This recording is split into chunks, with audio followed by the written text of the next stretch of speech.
নমস্কার। এই অবগাহন সাহিত্য পত্রিকায় আপনাদের সকলকে স্বাগত জানাই। দীর্ঘদিন পরে আমরা অবগাহনে আবারও এসে উপস্থিত হয়েছি এবং আজ অত্যন্ত গুরুত্বপূর্ণ একটি অধিবেশন। আপনারা জানেন যে এই অবগাহন স্মারক বক্তৃতা পর্বের যে ধারাবাহিক অধিবেশন তা গত বছরেই প্রায় 15টি পর্ব আমরা অনুষ্ঠিত করেছিলাম আমাদের পর্দায়। আজ আমাদের মধ্যে রয়েছেন বিশিষ্ট সমালোচক, কবি, সম্পাদক এবং প্রাক্তন উপাচার্য আসাম বিশ্ববিদ্যালয় প্রফেসর তপোধী ভট্টাচার্য। আমরা স্যারকে আবারও অবগাহনে স্বাগত জানাই। ধন্যবাদ অনিন্দ্রজি। আজ অত্যন্ত গুরুত্বপূর্ণ একটি পর্বের শিরোনাম নিয়ে আমরা আজকের স্মারক বক্তৃতার পর্ব রেখেছি। সুকুমারী ভট্টাচার্য স্মারক বক্তৃতা। একথা বলাই বাহুল্য যে জীবিতকালে একজন মানুষ তার সৃষ্টি, তার প্রতিভা, তার স্তরে একজন মিথ হয়ে উঠতে পারেন। তার সুকুমারী ভট্টাচার্য তার কাজ এবং তার যে চর্চার পরিসর তার ভেতর দিয়ে তিনি তা দেখিয়েছেন। আমাদের এই বিষয়টা অত্যন্ত সৌভাগ্যের যে 2020 সালের 12ই জুলাই আপনারা জানেন যে সুকুমারী ভট্টাচার্য শতবর্ষে পা দিয়েছেন এবং এখনো সেই শতবর্ষের যে সময় পর্ব তা কিন্তু চলছে। ফলে আমাদেরও তার আজকের যে উদযাপন তা শতবর্ষের উদযাপন হিসেবেই ধরা হবে এবং আমাদের সব থেকে বড় আনন্দের বিষয়, গর্বের বিষয় যে এমন একজন মানুষকে আমরা তার এই বক্তৃতা পর্বের মধ্যে পেয়েছি, প্রফেসর তপোধী ভট্টাচার্য। আপনারা হয়তো ছবিতে দেখলেন যে স্যারের সঙ্গে প্রফেসর সুকুমারী ভট্টাচার্যের বেশ কিছু ছবি এবং আমার মনে হয় যে আরো অনেক ছবি হয়তো স্যারের সংগ্রহে রয়েছে। স্যার খুব কাছ থেকে তাকে দেখেছেন। আমার সঙ্গে বিভিন্ন সময় কথাবার্তায় স্যার তাকে আচার্য বলে সম্বোধন করেছেন। আমার মনে হয় যে আমরা এবার সরাসরি স্যারের কাছে চলে যাব। স্যার আজকে তার মতো করে এই বক্তৃতা পর্বের কথা বলবেন। স্যার। ধন্যবাদ অরিন্দ্রজিৎ এবং যারা শুনছেন দেখছেন সবাইকে আমার শুভেচ্ছা। আমি এই অবগাহন সাহিত্য পত্রিকার কাছে কৃতজ্ঞ যে আচার্য সুকুমারী ভট্টাচার্য স্মারক বক্তৃতা দেওয়ার জন্য আমাকে অনুরোধ জানিয়েছেন।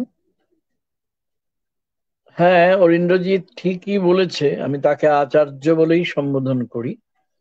আমি নিজে যেহেতু সংস্কৃতের একজন সাধারণ ছাত্র ছিলাম, পরবর্তীকালে বাংলা সাহিত্যে অধ্যাপনা করেছি, যা কিছু লেখাপত্র মূলত আমার বাংলাতেই এবং সঙ্গে কিছু কিছু ইংরেজি। তবে আমি কিন্তু বাংলা ভাষার ছাত্র হওয়ার আগে সংস্কৃত সাহিত্য এবং ভাষার ছাত্র ছিলাম। শিলচরের একটি কলেজে 10.5 বছর মূলত সংস্কৃতই পড়িয়েছি। কিন্তু সেই জন্য নয়, সুকুমারী ভট্টাচার্য নামে যে মহিরুহ, এবং ঠিকই বলেছে অরিন্দ্রজিৎ যে কিংবদন্তি, জীবন্ত যে কিংবদন্তি, যিনি 93 বছর বয়সে প্রয়াত হয়েছেন 2014 সালে কোন এক দাবদাহের গ্রীষ্মে, মে মাসে 15 তারিখে। তার এই সুদীর্ঘ 93 বছরের যে জীবন, এই জীবন তিনিও বলতে পারতেন আমার জীবনই আমার বাণী। আজকে আমি আচার্য সুকুমারী ভট্টাচার্যকে আমার প্রণাম জানিয়ে আমি যে বিষয়টা মোটামুটি আমার কেন্দ্রবিন্দু হিসেবে আমি বিবেচনা করছি আজকের এই আলোচনায়, তাকে এইভাবে বলা যেতে পারে ভাবাদর্শের যুদ্ধ এবং আমাদের বিদ্যায়তনিক প্রস্তুতি। কেন এই কথাটা বললাম? কারণ সবাই জানেন সুকুমারী ভট্টাচার্য যাদবপুর বিশ্ববিদ্যালয়ের সংস্কৃত বিভাগের অধ্যাপক ছিলেন। সেভাবেই তিনি অবসর গ্রহণ করেন অনেক বছর আগে। কিন্তু তার পরিচয় তো শুধুমাত্র কোন বিষয়ের তিনি অধ্যাপনা করেছেন তাতে সীমাবদ্ধ নেই। এই বিষয়টাই আমাদের সবচেয়ে আগে বুঝতে হবে। আমাদের অনেকেরই হয়তো ধ্যান ধারণা কতকগুলো সুনির্দিষ্ট খাত ধরে বয়ে চলে। যিনি বাংলার অধ্যাপক তাকে মোটামুটি বাংলা ভাষা সাহিত্য তো জানতেই হবে। আমরা শুধু প্রত্যাশা করি যে তিনি কি, আমরা যেভাবে বলি আর কি, সবকিছুকে টুকরো করে আনা এদের পদ্ধতি, বলেছিলেন না রবীন্দ্রনাথ রক্তকরবী নাটকের একটি বিখ্যাত সংলাপে। তো আমরা আমাদের নিজেদের সত্তাকেও নিজেদের ভাববিশ্বকেও টুকরো করে আনি। তো এই জন্য ধরুন বাংলা ভাষা সাহিত্যের যে বিদ্যায়তনিক জগৎ, সেখানে সর্বত্র বিরাজিত দেখবেন একটাই বিষয়, যে অমুকের প্রধান দক্ষতা কোন জায়গায়। অর্থাৎ কিনা তিনি কি উপন্যাস নিয়ে বেশি ভাবছেন, নাটক নিয়ে ভাবছেন, ছোট গল্প নিয়ে ভাবছেন, বা অন্য কিছু নিয়ে ভাবছেন। কিন্তু এতেও কিন্তু রক্ষা নেই। উপন্যাস হলে প্রশ্ন আসবে তিনি কি উপন্যাসের, আমরা তো তত্ত্ব নিয়ে ভাবতে একেবারেই অভ্যস্ত নই আজও, এতদিন পরেও, এই 2021 সালেও উপন্যাসের তত্ত্ব আর উপন্যাসের ইতিহাসকে আমরা অনেক সময় গুলিয়ে ফেলি। দুটোর মধ্যে তফাৎটা আমরা ধরতেই পারি না। যে কোনো পর্যালোচনাকেই ভাবি তাত্ত্বিক পর্যালোচনা, সেটা নয়। এবং শুধু যে সেটা নয় তাই নয়, আমাদের প্রধান বিষয়টাই হারিয়ে যায় জীবনের পথে চলতে চলতে, যে আমি যে বিদ্যায়তনিক জগতে রয়েছি, আমার অন্নিষ্টটা কি, আমি কি পেতে চাইছি, আমি কি বুঝতে চাইছি। বা এরপরে থমকে দাঁড়িয়ে একটু বলতে ইচ্ছে করে, আমরা সত্যিই কি কিছু বুঝতে চাইছি, আমরা সত্যিই কি কিছু খুঁজছি। অর্থাৎ একজন যে বলেছিলেন না দার্শনিক, যে আমরা আসলে আমাদের খোঁজাটাকেই খুঁজছি, কি করে খুঁজতে হয় তাই তো শিখিনি আমরা। অধ্যাপক সুকুমারী ভট্টাচার্যের কাছে 1977 সালের কোনো একটা গ্রীষ্মের সকালে, অবশ্য দুপুরে নয়, গিয়েছিলাম। তার সঙ্গে প্রথম পরিচয় আমার তখন। এবং সে সময় থেকে যত তার সঙ্গে পরিচয় নিবিড়তর হয়েছে, 1977 থেকে 1981 পর্যন্ত তো গেল আমার গবেষণা সংক্রান্ত কাজে। কিন্তু আসলে তিনি কি করতে চাইছেন, তার বিভিন্ন বইয়ের মধ্য দিয়ে, তার সঙ্গে দীর্ঘ আন্তরিক অন্তরঙ্গ আলাপচারিতার সুযোগে এবং নিয়মিত তার কাছে পাওয়া চিঠির সুবাদে ধীরে ধীরে বুঝলাম বিদ্যায়তনিক সন্ধান কাকে বলে। ওটা খুব সহজ করে যদি বলি, যে কিভাবে পড়তে হবে, এটাই আমরা আজ পর্যন্ত বুঝে উঠতে পারলাম না অনেকেই। ফলে আমরা এবড়ো খেবড়ো ভাবে চলি, এলোমেলো চিন্তা করি, কোথাও কোনো কেন্দ্রবিন্দু থাকে না। তার সম্পর্কে বলতে গেলে এত স্মৃতি আমার মধ্যে আছে যে প্রাণ হয়ে আছে ভোর। রবীন্দ্রনাথের ভাষায়। কিন্তু আমি সেদিকে আজকে যাচ্ছি না, কারণ আমি তো আপনাদের একটু আগেই একটা প্রস্তাবনা করলাম বলতে পারেন, যে ভাবাদর্শের যুদ্ধ এবং বিদ্যায়তনিক প্রস্তুতি, আমাদের প্রস্তুতি। এই যে কথাটা বললাম, ভাবাদর্শের যুদ্ধ, এটার জন্য ধরুন আপনি, বলছিলাম না যে আপনি কে বাংলা সাহিত্য পড়ছেন, কে সংস্কৃত সাহিত্য নিয়ে যদি পড়েন, তাহলে সংস্কৃতের ছাত্র হিসেবে জানি যে আপনি কি বৈদিক সাহিত্য বেশি পছন্দ করেন, এটা বললেও হবে না। যদিও বৈদিক সাহিত্যের কোন দিকটা বেশি পছন্দ করেন সেটা নিয়েও নানা ঝামেলা আছে। তারপর আপনি কি দর্শন নিয়ে পড়াশোনা করেছেন সংস্কৃত সাহিত্যে, কিন্তু ওইখানেও থামলে চলবে না। আপনি কি বেদান্ত না সাংখ্য না বৈশেষিক, এবং এরকম আরো অনেক। বা আপনি কি কাব্য নিয়ে বেশি ভাবতে আগ্রহী? তো কাব্য বলতে আপনারা তো জাননি, সংস্কৃত আহ, নিয়ে যারা একটু পড়াশোনা করেন বা একটু খবর টবর রাখেন তারাই জানেন যে কাব্য কথাটা হচ্ছে জেনেরিক টার্ম সংস্কৃততে, অর্থাৎ সেটা অত্যন্ত ব্যাপক একটা শব্দ। তার মধ্যে নাটকও এসে যায়, দৃশ্যকাব্য, শ্রব্য কাব্য ইত্যাদি। আমি তার মধ্যে ঢুকছি না। তার মানে ওই আমরা নিজেদের টুকরো করে আনি এবং সারা জীবন আমরা এভাবেই কাটিয়ে দিই। আমাদের কোনো অসুবিধে হয় না, কেননা আমরা তো খোঁজা শুরুই করিনি। আমরা ভাবি যে আমি যে বয়ান, যে পাঠকৃতি বলি আমি, যে টেক্সটের মুখোমুখি হচ্ছি, সংস্কৃত বলুন, বাংলা বলুন, ইংরেজি বলুন, যাই বলুন, বা আমি সাহিত্য নিয়ে একটু বেশি কথা বলছি স্বাভাবিকভাবে, সাহিত্যের ছাত্র তো।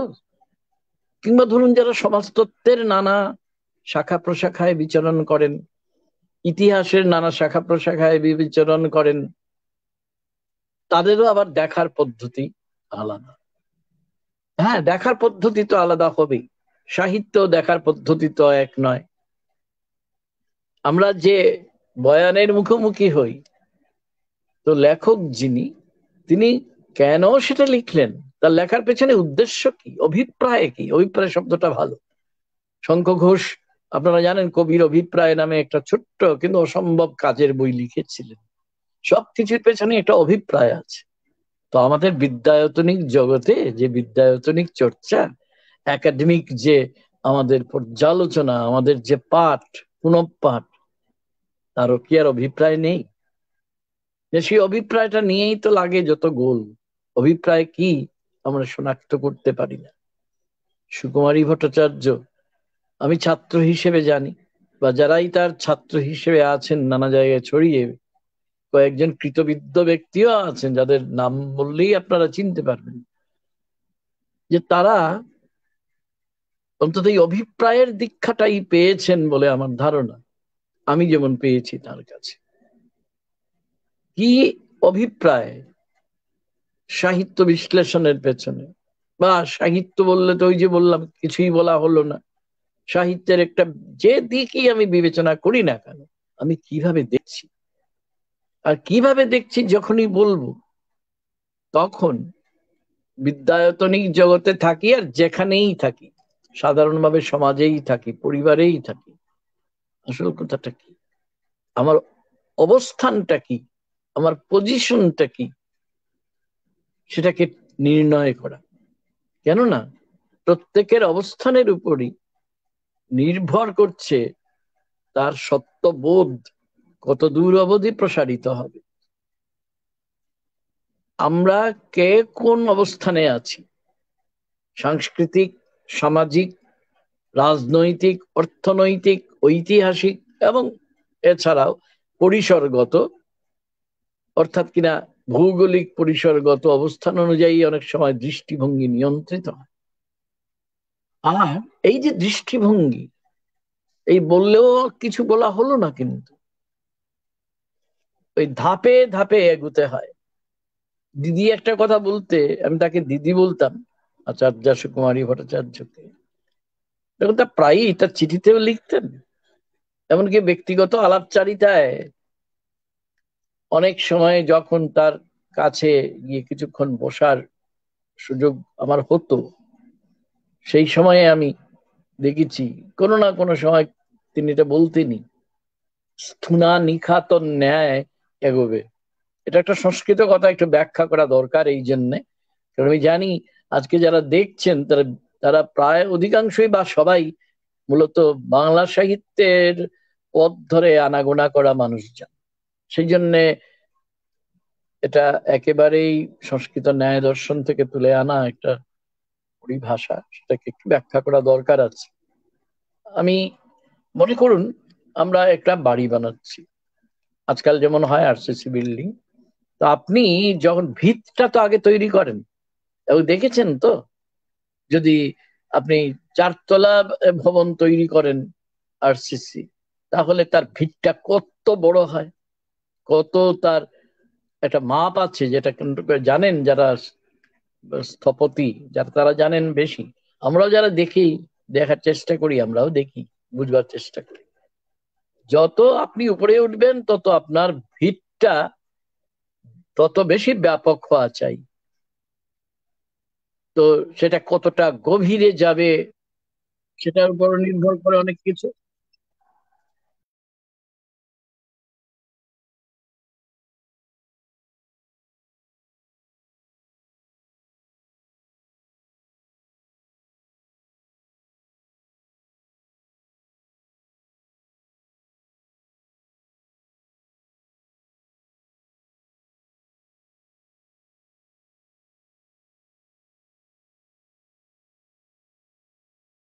এটা দূরভাষে একটা আহ্বান এসেছিল, সেটা আমি নিতে পারলাম না, যাই হোক।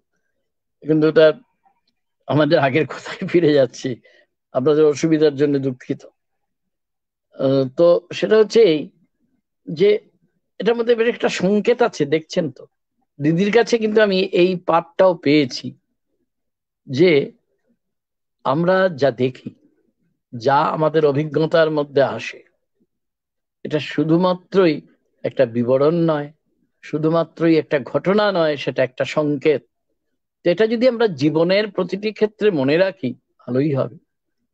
এবং জীবনের প্রতিটি ক্ষেত্রে যখন মনে রাখবো, সেই সময় আমরা যখন যেটা পড়ছি, হতে পারে যে কোনো বিষয়, বিষয়টা সেখানে গুরুত্বপূর্ণ নয়, তা আমরা যদি মনে রাখি স্থূনা নিখাতন ন্যায়, মানে আপনি ভিতটা খুব শক্ত করে, ভিতটা হবে বড়, আর যত উপরে উঠবেন তত হয়তো আর তত পরিমাপে আপনাকে ব্যাপকতায় আপনাকে আহ, বাড়ি বানানোর মশলাকে ব্যবহার করতে হবে না।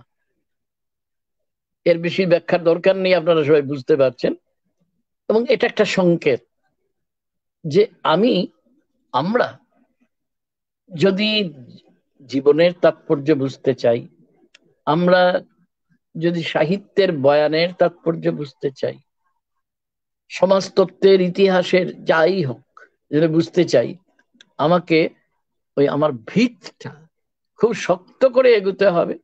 ভিতটা যত বড় হবে আমি তত উপরে উঠতে পারবো। আর ভিত যার নড়বড়ে, ভিত যার উপযুক্ত পরিমাপ অনুযায়ী গড়ে ওঠেনি, তার কিন্তু খুব উপরে ওঠা সম্ভব হবে না। এই কথাটা মনে করুন যে 1977 সালে যখন তার সঙ্গে প্রথম পরিচয় হলো, তারপরে 1978-এর গোড়ার মধ্যেই এ বিষয়টা আমি বহুবার শুনে নিয়েছি তার কাছে। এবং এই সংকেতটা সবটাই যে প্রথম ধরতে পেরেছিলাম তা নয়, ধীরে ধীরে বোঝার চেষ্টা করেছি। তারপরে দ্বিতীয় যে কথাটা আমাদের ভাবতে হবে, যে ওই যে বললাম পজিশন, আমাদের অবস্থান। তো অবস্থানও তো ফাঁকা আওয়াজ নয়, অবস্থান মানে ভাবাদর্শগত অবস্থান, আইডিওলজিক্যাল পজিশন। আইডিওলজিটা অনেক বড় জিনিস, যেটা ধরুন যারা এটা নিয়ে পড়াশোনা করেন তারা জানেন যে আমি যদিও একজন পৃথিবী বিখ্যাত ভারততত্ত্ববিদ নিয়ে কথা বলছি এই মুহূর্তে, কিন্তু বিদ্যার তো কোনো সীমান্ত হয় না। সেই জন্য আপনি ভারততত্ত্ব নিয়েও যদি যে কোনো দিক নিয়ে পড়াশোনা করেন, অথবা বাংলা সাহিত্য নিয়েও পড়াশোনা করেন, কিন্তু সবার ক্ষেত্রে কিন্তু এগুলো, এটাই আমি তার কাছ থেকে পাঠ পেয়েছি, আচার্য সুকুমারীর কাছে, যে প্রতিটি ক্ষেত্রেই কিন্তু একটা মূল ভাবনাগত ভাবগত ঐক্য আছে। সেই জন্য আমার ভাবাদর্শগত, আমার অবস্থান মানে শুধু আমার ভৌগোলিক অবস্থান নয়, আমার অবস্থান মানে আমার ভাবাদর্শগত অবস্থান। আর ভাবাদর্শ অনেক বড় জিনিস, যেটা বলছিলাম, সেটা নিয়ে 30-এর দশকের শেষ দিকে ইতালির বিখ্যাত চিন্তক আন্তোনিও গ্রামসি চমৎকার সব কথা লিখে গেছেন। তার প্রায় 40 বছর পরে ফ্রান্সের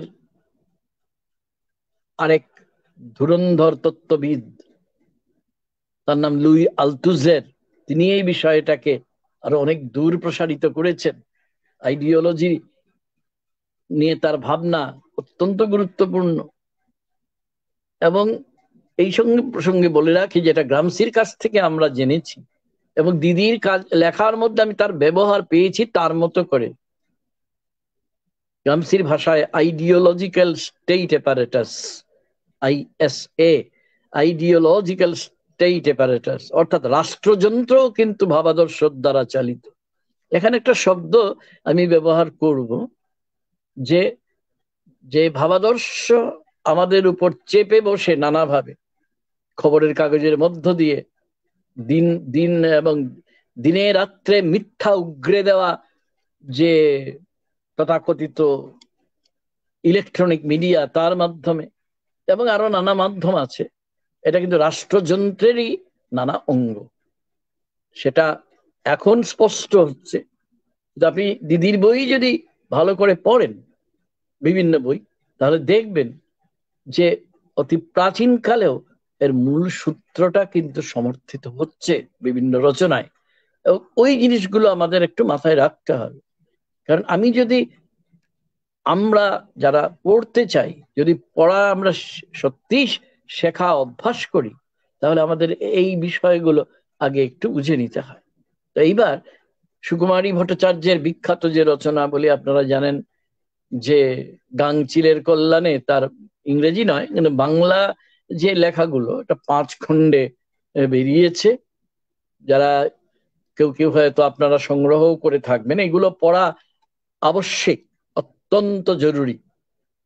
এছাড়া এর বাইরে তার যে বইটা লিখে তিনি পৃথিবী বিখ্যাত হয়েছিলেন, 1970 সালে কেমব্রিজ ইউনিভার্সিটি থেকে বেরিয়েছিল, বৈদিক যে দেবতা আছেন, দেবতাদের মধ্যে যে যে গড়ে ওঠা, দেবতারা তো আকাশ থেকে পড়েননি, আমাদের মনে যাই থাক, কিন্তু সুকুমারী ভট্টাচার্য বস্তুবাদী ব্যাখ্যায় দেখিয়েছেন যে দেবতার ভাবনাও কিভাবে ধীরে ধীরে প্রাচীন ভারতে গড়ে উঠেছে, বিশেষ করে বৈদিক ভারতে। তার বইটার নাম ইন্ডিয়ান থিওগনি। এটা বাংলা অনুবাদ হয়নি, আগেও আমি হয়তো তার সম্পর্কে আলোচনা করতে গিয়ে কোথাও উল্লেখ করে থাকবো, যে ইন্ডিয়ান থিওগনি বইটা এত চমৎকার, এত অদ্বিতীয়, যে সেটার একটা বাংলা অনুবাদ অত্যন্ত জরুরি ছিল। তার প্রধান বইগুলোর মধ্যে দেখুন আছে কেপি বাগচি থেকে কলকাতার প্রকাশিত literature in the Vedic age, 2 ভলিউমে, 2 খণ্ড। যারা বৈদিক সাহিত্য পড়তে চান বস্তুবাদী দৃষ্টিকোণ থেকে, বা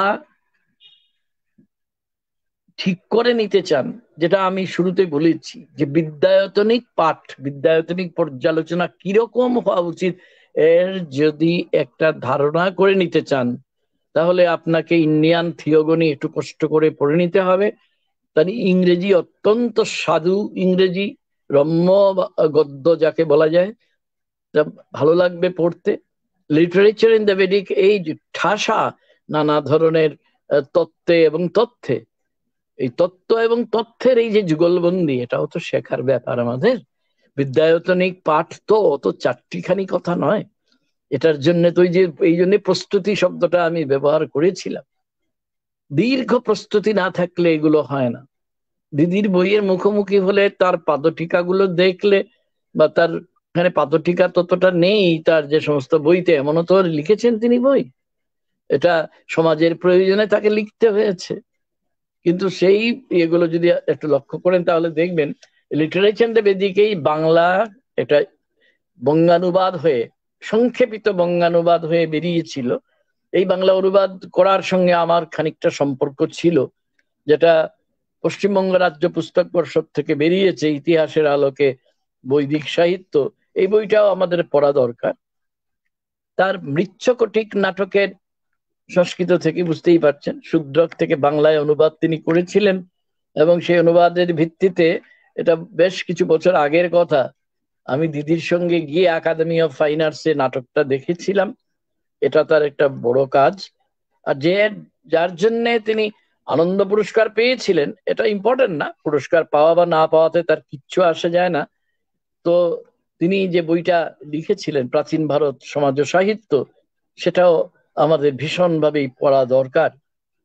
এছাড়াও তার অনেক বই আছে, যা হিন্দিতে অনুবাদ হয়েছে, ইংরেজিতে হয়েছে, এমন বইও আছে। আসলে ইংরেজি থেকে বাংলা হয়েছে, সেটা হচ্ছে এই আপনার, যাকে নারীবাদী তাকে হয়তো সেই অর্থে বলা যায় না, কিন্তু নারীর চেতনা কিভাবে গড়ে তুলতে লাগে সেটা তিনি আমাদের দেখিয়েছেন। তার যে বইটা প্রাচীন ভারত সমাজ ওর নারী, মানে প্রাচীন ভারত সমাজ ও নারী নামে বাংলায় পাওয়া যায়, এটা আপনারা যদি পড়ে নেন। আর আমি একটা বইয়ের ভীষণই ভক্ত, তার তার সব বইয়েরই ভক্ত, এটার প্রতি বিশেষভাবে বলছি। তার ইংরেজি এবং বাংলায় দুটোতেই পাওয়া যায়, ফ্যাটালিজম ইন এনশিয়েন্ট ইন্ডিয়া, বাংলায় হচ্ছে নিয়তিবাদ, উদ্ভব ও বিকাশ। এই বইটা যদি আমরা পড়ি তাহলে প্রাচীন ভারত সম্পর্কে যে ভুল ধারণা, ভয়ঙ্কর বিভ্রান্তিকর ধারণা আজকের ভারতবর্ষকে কার্যত মধ্যযুগের অন্ধকারে ঠেলে নিয়ে যাচ্ছে নানা কারণে, সেটা আমি খুব বেশি বিশদ করব না কথাটা, এটা আপনারা নিজেরা পড়ে দেখবেন। এই বইটা পড়াটা আমাদের আবশ্যিক, ভীষণই জরুরি। এই নিয়তিবাদটা, যে সমাজের যারা উঁচু তলার মানুষ, যারা আমাদের জীবন মরণ সবকিছুকে শাসন করে, আমাদের বস্তুবাদী ভিত্তিকে নড়বড়ে করে দিতে চায়, এটা তাদের হাতের অস্ত্র, এই নিয়তিবাদ, ফ্যাটালিজম যাকে বলে ইংরেজিতে। এবং কিভাবে সেটা হয়েছে, এটা দিদির বই পড়লে আমরা সবাই বুঝতে পারি। কিন্তু দিদির বই পড়ার কথা তো আমাকে বলতেই হবে, কিন্তু আমি কিন্তু মূল সেই গান যেভাবে সময়ে ফিরে যায়, আমি সেইভাবে ফিরে আসতে চাইছি, যেটা আসলে তার জীবন ব্যাপ্ত ভাবাদর্শের যুদ্ধ। এই যুদ্ধটা কিসের জন্য?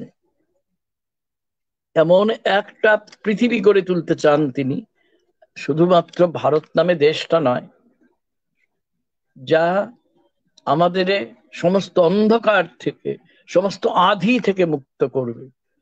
এবং দেখুন, আমি আমার দিদির কাছ থেকেই পাওয়া এই বিশ্বাস, যে যদি জীবনে বাস্তবে আঁধি, অন্ধকার, কুয়াশা, মিথ্যা, সত্যভ্রম আমাদের আচ্ছন্ন করে, কি কাজে লাগবে বলুন তো পড়াশোনা? এই জন্যেও দিদির বইটা পড়া দরকার, বইগুলো পড়া দরকার, এই সংকেতগুলো পাওয়ার জন্য। আমি শুরুতেই বলেছি যে বয়ান আমরা পড়ি, যে টেক্সট গুলো, পাঠকৃতি বলি আমি, যে পাঠকৃতি পড়ি, সেগুলো শুধুমাত্র পণ্ডিত হওয়ার জন্য না, জীবনে চলার পথে কি হবে আমাদের দিক নির্ণায়ক সত্তা, জীবনানন্দ থেকে তুলে আনা শব্দ ব্যবহার করলাম, সেই দিক নির্ণায়ক কম্পাসের মতন কাজ করে।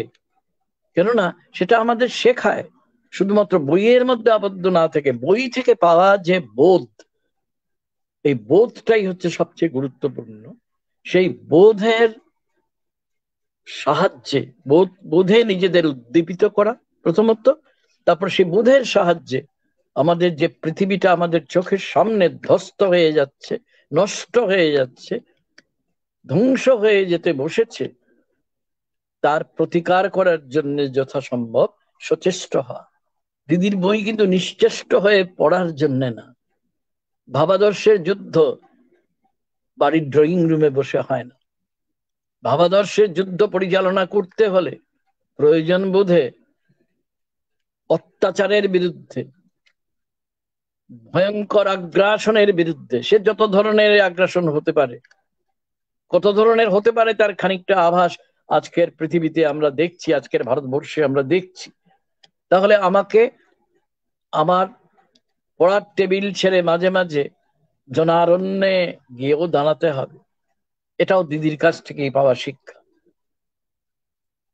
তিনি এছাড়াও লিখেছেন যেগুলো ওই একাডেমিক বই, বিদ্যায়তনিক পৃথিবীর এই বই মূলত, যেমন হাইব্রিড বুদ্ধিস্ট সংস্কৃত লিটারেচার, বৌদ্ধ সাহিত্য যাকে আমরা বলি সংস্কৃত ভাষায় লেখা। হাইব্রিড কেন? কারণ এটার মধ্যে নানা রকম উপাদানের মিশ্রণ আছে, কিন্তু আমি এটাকে বিশ্লেষণে যাব না, কারণ এটা আমার আজকের বিষয় নয়। এছাড়া তার দুটো বিখ্যাত বই, তাও ইংরেজি এবং বাংলায় পাওয়া যায়, ওরিয়েন্ট লংম্যান থেকে বেরিয়েছে, ক্লাসিক্যাল সংস্কৃত লিটারেচার আর ধ্রুপদী সংস্কৃত সাহিত্য। এত সুললিত ভাষায়, এত বস্তুবাদী বীক্ষণে পরিপূর্ণ বই বাংলায় সচরাচর পাওয়া মুশকিল এ বিষয়ে, সংস্কৃত সাহিত্যের বিষয়ে। এছাড়া আছে তার লিজেন্ডস অফ দেবী, সেটাও ওরিয়েন্ট লংম্যান থেকেই বেরিয়েছে। আর আমাদের মতো যারা সাধারণ পাঠক, আমাদের জন্যও তিনি লিখেছেন বই। বিবাহ প্রসঙ্গে বলে একটা বই, রামায়ণ ও মহাভারত আনুপাতিক জনপ্রিয়তা নামে একটা বই, হিন্দু সাম্প্রদায়িকতা নামে একটা বই, প্রাচীন ভারত নামে একটা বই, উত্তরাধিকার, মন্থন। আর ঠিক এই ধরনের চরিত্রের নয়, এটা বিদ্যায়তনিক কাজই বলবো, কিন্তু অসাধারণ, সবার কাজে লাগে। বেদের যুগে ক্ষুধা ও খাদ্য, এমন ভাবার কারণ নেই, দিদি সেই মিথটাকে এক্সপ্লোড করে দিয়েছেন যে প্রাচীন ভারত মানেই সোনার ভারত। বেদের যুগে কোথাও কোনো অশান্তি ছিল না, কিচ্ছু ছিল না, এটা সত্যি নয়। কোনো সময়ই নির্ভেজাল ভালো হয় না, মন্দও হয় না, এটাই হচ্ছে গিয়ে ঠিক সঠিক দৃষ্টিভঙ্গি। সুকুমারী ভট্টাচার্য দেখিয়েছেন কোথায় কোথায় বস্তুবাদী দৃষ্টিকোণ থেকে দেখলে আমরা তার ভাবাদর্শগত ভিত্তিটা বুঝে নিতে পারি, এটা তিনি দেখিয়েছেন। কিন্তু সেই সঙ্গে তার বিশ্লেষণের মধ্যে যে পর্যালোচনাটা আছে, যে ক্রিটিক বলে ইংরেজিতে, CRITIQUE, ক্রিটিক, যে তীক্ষ্ণ সমালোচনাটা আছে, এটাও আমাদের লক্ষ্য করতে হয়। বেদের যুগে ক্ষুধা ও খাদ্য, সেটা চিরায়ত প্রকাশন থেকে বেরিয়েছিল যতদূর মনে পড়ে। আর বেদের সংশয় ও নাস্তিক্য, এটা সাধারণ বই, যারা একটু দার্শনিক চিন্তা করতে চান তাদের জন্য বইটা শুধু জরুরি নয়, অবশ্য পাঠ্য। এটা বাংলা একাডেমি থেকে বেরিয়েছিল বেশ কিছু বছর আগে। তারপর রবীন্দ্রনাথের উপরও তার একটা বই বেরিয়েছে 21 শতকের একেবারে গোড়ার দিকে, ইংরেজিতেই যতদূর মনে পড়ে, অন টেগোর। এই যে বইটা, এই যে বইগুলোর কথা আমি আপনাদের পরপর বললাম, এই বইগুলোর মধ্য দিয়ে আমি আবার আমার বারবার আগের কথাতেই ফিরে যাব। সেটা হচ্ছে এই যে কি করে পড়তে হবে, শুধুমাত্র যে বিষয় নিয়ে কথা বলছি আজকে, সুকুমারী ভট্টাচার্য যে নিয়ে কাজ করে সেটা নিয়ে নয়, কারণ তার যে ভাবনার বিচ্ছুরণ কেবলমাত্র ওই জায়গাতেই সীমাবদ্ধ থাকেনি, তাহলে তো এগুলো ফসিল হয়ে যাবে। সুকুমারী ভট্টাচার্যের চিন্তা তো আর যাই হোক অশ্মীভূত নয়, জীবাশ্ম নয়, সেইগুলো আমার যে আপনাদের আমাদের প্রত্যেকের যে বহমান বর্তমান এবং আসন্ন যে ভবিষ্যৎ, তাকেও যাতে আমরা বুঝতে পারি, তাকেও যাতে আমরা পর্যালোচনা করতে পারি, তাকেও যাতে আমরা যথার্থ বিশ্লেষণের মধ্য দিয়ে তার ভেতরে কোথায় সত্য, কোথায় সত্যভ্রম ইলিউশন এবং কোথায় মিথ্যা মিশে আছে, কিংবা তাদের আলাদা করে শনাক্ত করা যায় কিনা, এই বিষয়গুলো আমরা নিশ্চয়ই বুঝতে পারবো। এবং এই জন্যে যেটা ঠাট্টা করে বলতেন না মেঘনাদ সাহা, বিখ্যাত বৈজ্ঞানিক, যিনি নোবেল পুরস্কার পেলেন না, এটা আমাদের দুর্ভাগ্য, পাওয়া উচিত ছিল। নোবেল পুরস্কার পাওয়া দিয়ে কিছু নেই, মেঘনাদ সাহা তো মেঘনাদ সাহাই। তিনি ঠাট্টা করে বলতেন সবকিছুই বেদে আছে, ঠাট্টা করে বলতেন না, সবকিছু নেই, বেদও মানুষের সৃষ্টি। এই যে প্রাচীন পণ্ডিতেরা পরম্পরা মেনে বলতেন এটা অপৌরুষেয়, অর্থাৎ কোনো পুরুষ সেটাকে সৃষ্টি করেনি, এটা বিশ্বাসযোগ্য কথা নয়। এটা বৈজ্ঞানিক চিন্তা ভাবনাতে যাদের ভিত্তি, সে কখনো এটা বিশ্বাস করবে না। এটা মানুষেরই সৃষ্টি, মানুষেরই সৃষ্টি, এবং সেটা সেই যে সময়ে রচিত হয়েছে, সেই সমাজে যে ভাবাদর্শগত সংঘাত সমাজের বিভিন্ন স্তরে স্তরে কোষে কোষে প্রচ্ছন্ন ছিল, সেই সংঘাতেরই ফসল হচ্ছে এই বৈদিক সাহিত্য। এবং এটা নিয়ে নানা রকম অপপ্রচার মাঝখানে একদমই ছিল না। 2014 সালের জুন মাসের পর থেকে যে নতুন ভারতবর্ষকে আমরা পেয়েছি, অসহিষ্ণু ভারতবর্ষ, যে কোনো যুক্তি মানে না এবং যে আগে থেকে ধার করে আনা কিংবা আগে থেকে পূর্ব নির্ধারিত বিষয়কে চাপিয়ে দিতে চায়, সেটা সেই ভারত না। এটার জন্য কেন নয়, সেটা যুক্তিগ্রাহ্য ভাবে বুঝতে হবে তো আমাদের।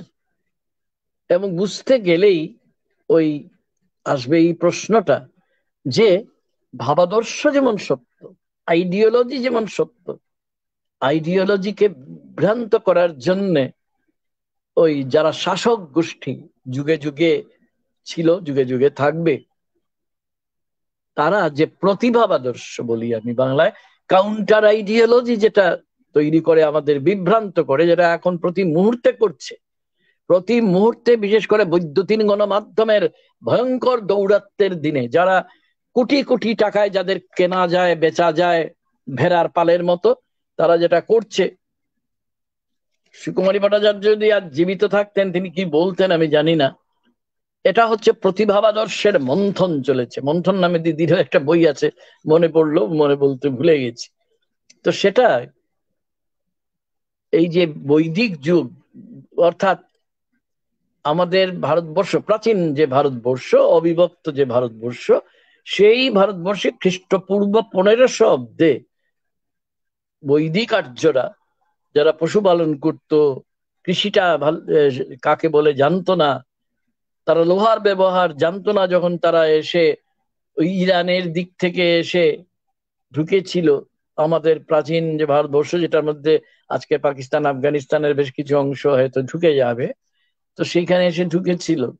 তারপরে ধীরে ধীরে কি করে তারা লোহার আবিষ্কার করলো, লোহার আবিষ্কার করায় নতুন যে আজকের দিনে বিপ্লব বলতে যেটা আমরা বুঝি, আমূল পরিবর্তন, কাঠের ফলার পরিবর্তে লোহার ফলা ব্যবহার করার সঙ্গে সঙ্গে কৃষিকাজে এলো বৈপ্লবিক রূপান্তর এবং তার সঙ্গে সঙ্গে বদলে গেল বিশ্বভিক্ষা। আগে যে দেবতাদের স্তুতি করা হতো বৈদিক আমলে, বিশেষ করে ব্রাহ্মণ গ্রন্থে পাওয়া যাবে। ব্রাহ্মণ তো জানেন, সব প্রোজ ওয়ার্কস, যেটা গদ্য, সেটাকে বলে ব্রাহ্মণ।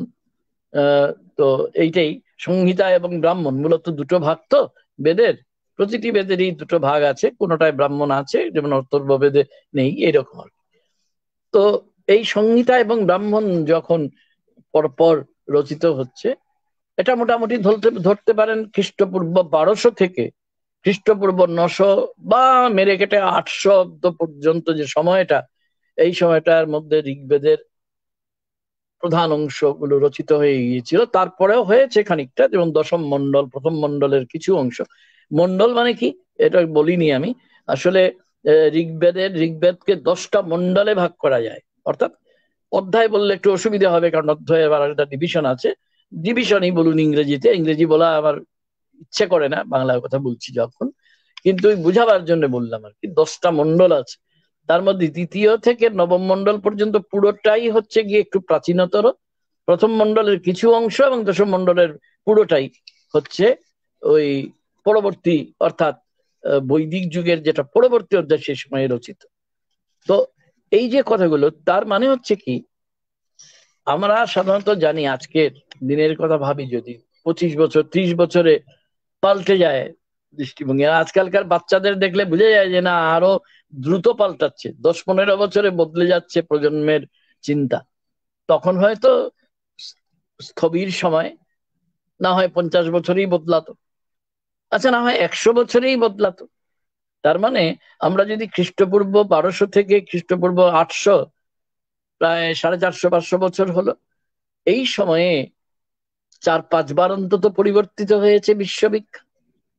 এবং এই বিশ্ববিখ্যা ওয়ার্ল্ড ভিউ যত পাল্টেছে, তত তার দর্শন পাল্টেছে, তত তার সমাজতত্ত্ব পাল্টেছে, তত তার কবিত্বই বলুন আর যাই বলুন, সৃষ্টির যে সামর্থ্য, সেটার চরিত্র তো পাল্টে গেছে। এটা তো এক জায়গায় স্থির নেই। তো এই বিষয়গুলো আমরা অনেক সময় মাথায় রাখি না, গুলিয়ে ফেলি।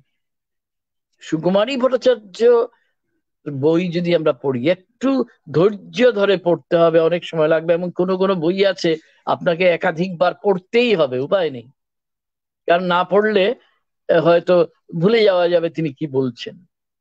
সুতরাং এইটা যদি আমরা পড়ি, একটু ধৈর্য ধরে পড়ি, তাহলেই আমরা বুঝবো যে এই যে তিনি তার যে ব্যাখ্যা, সে ব্যাখ্যার মধ্যেই মতাদর্শটা লুকিয়ে আছে।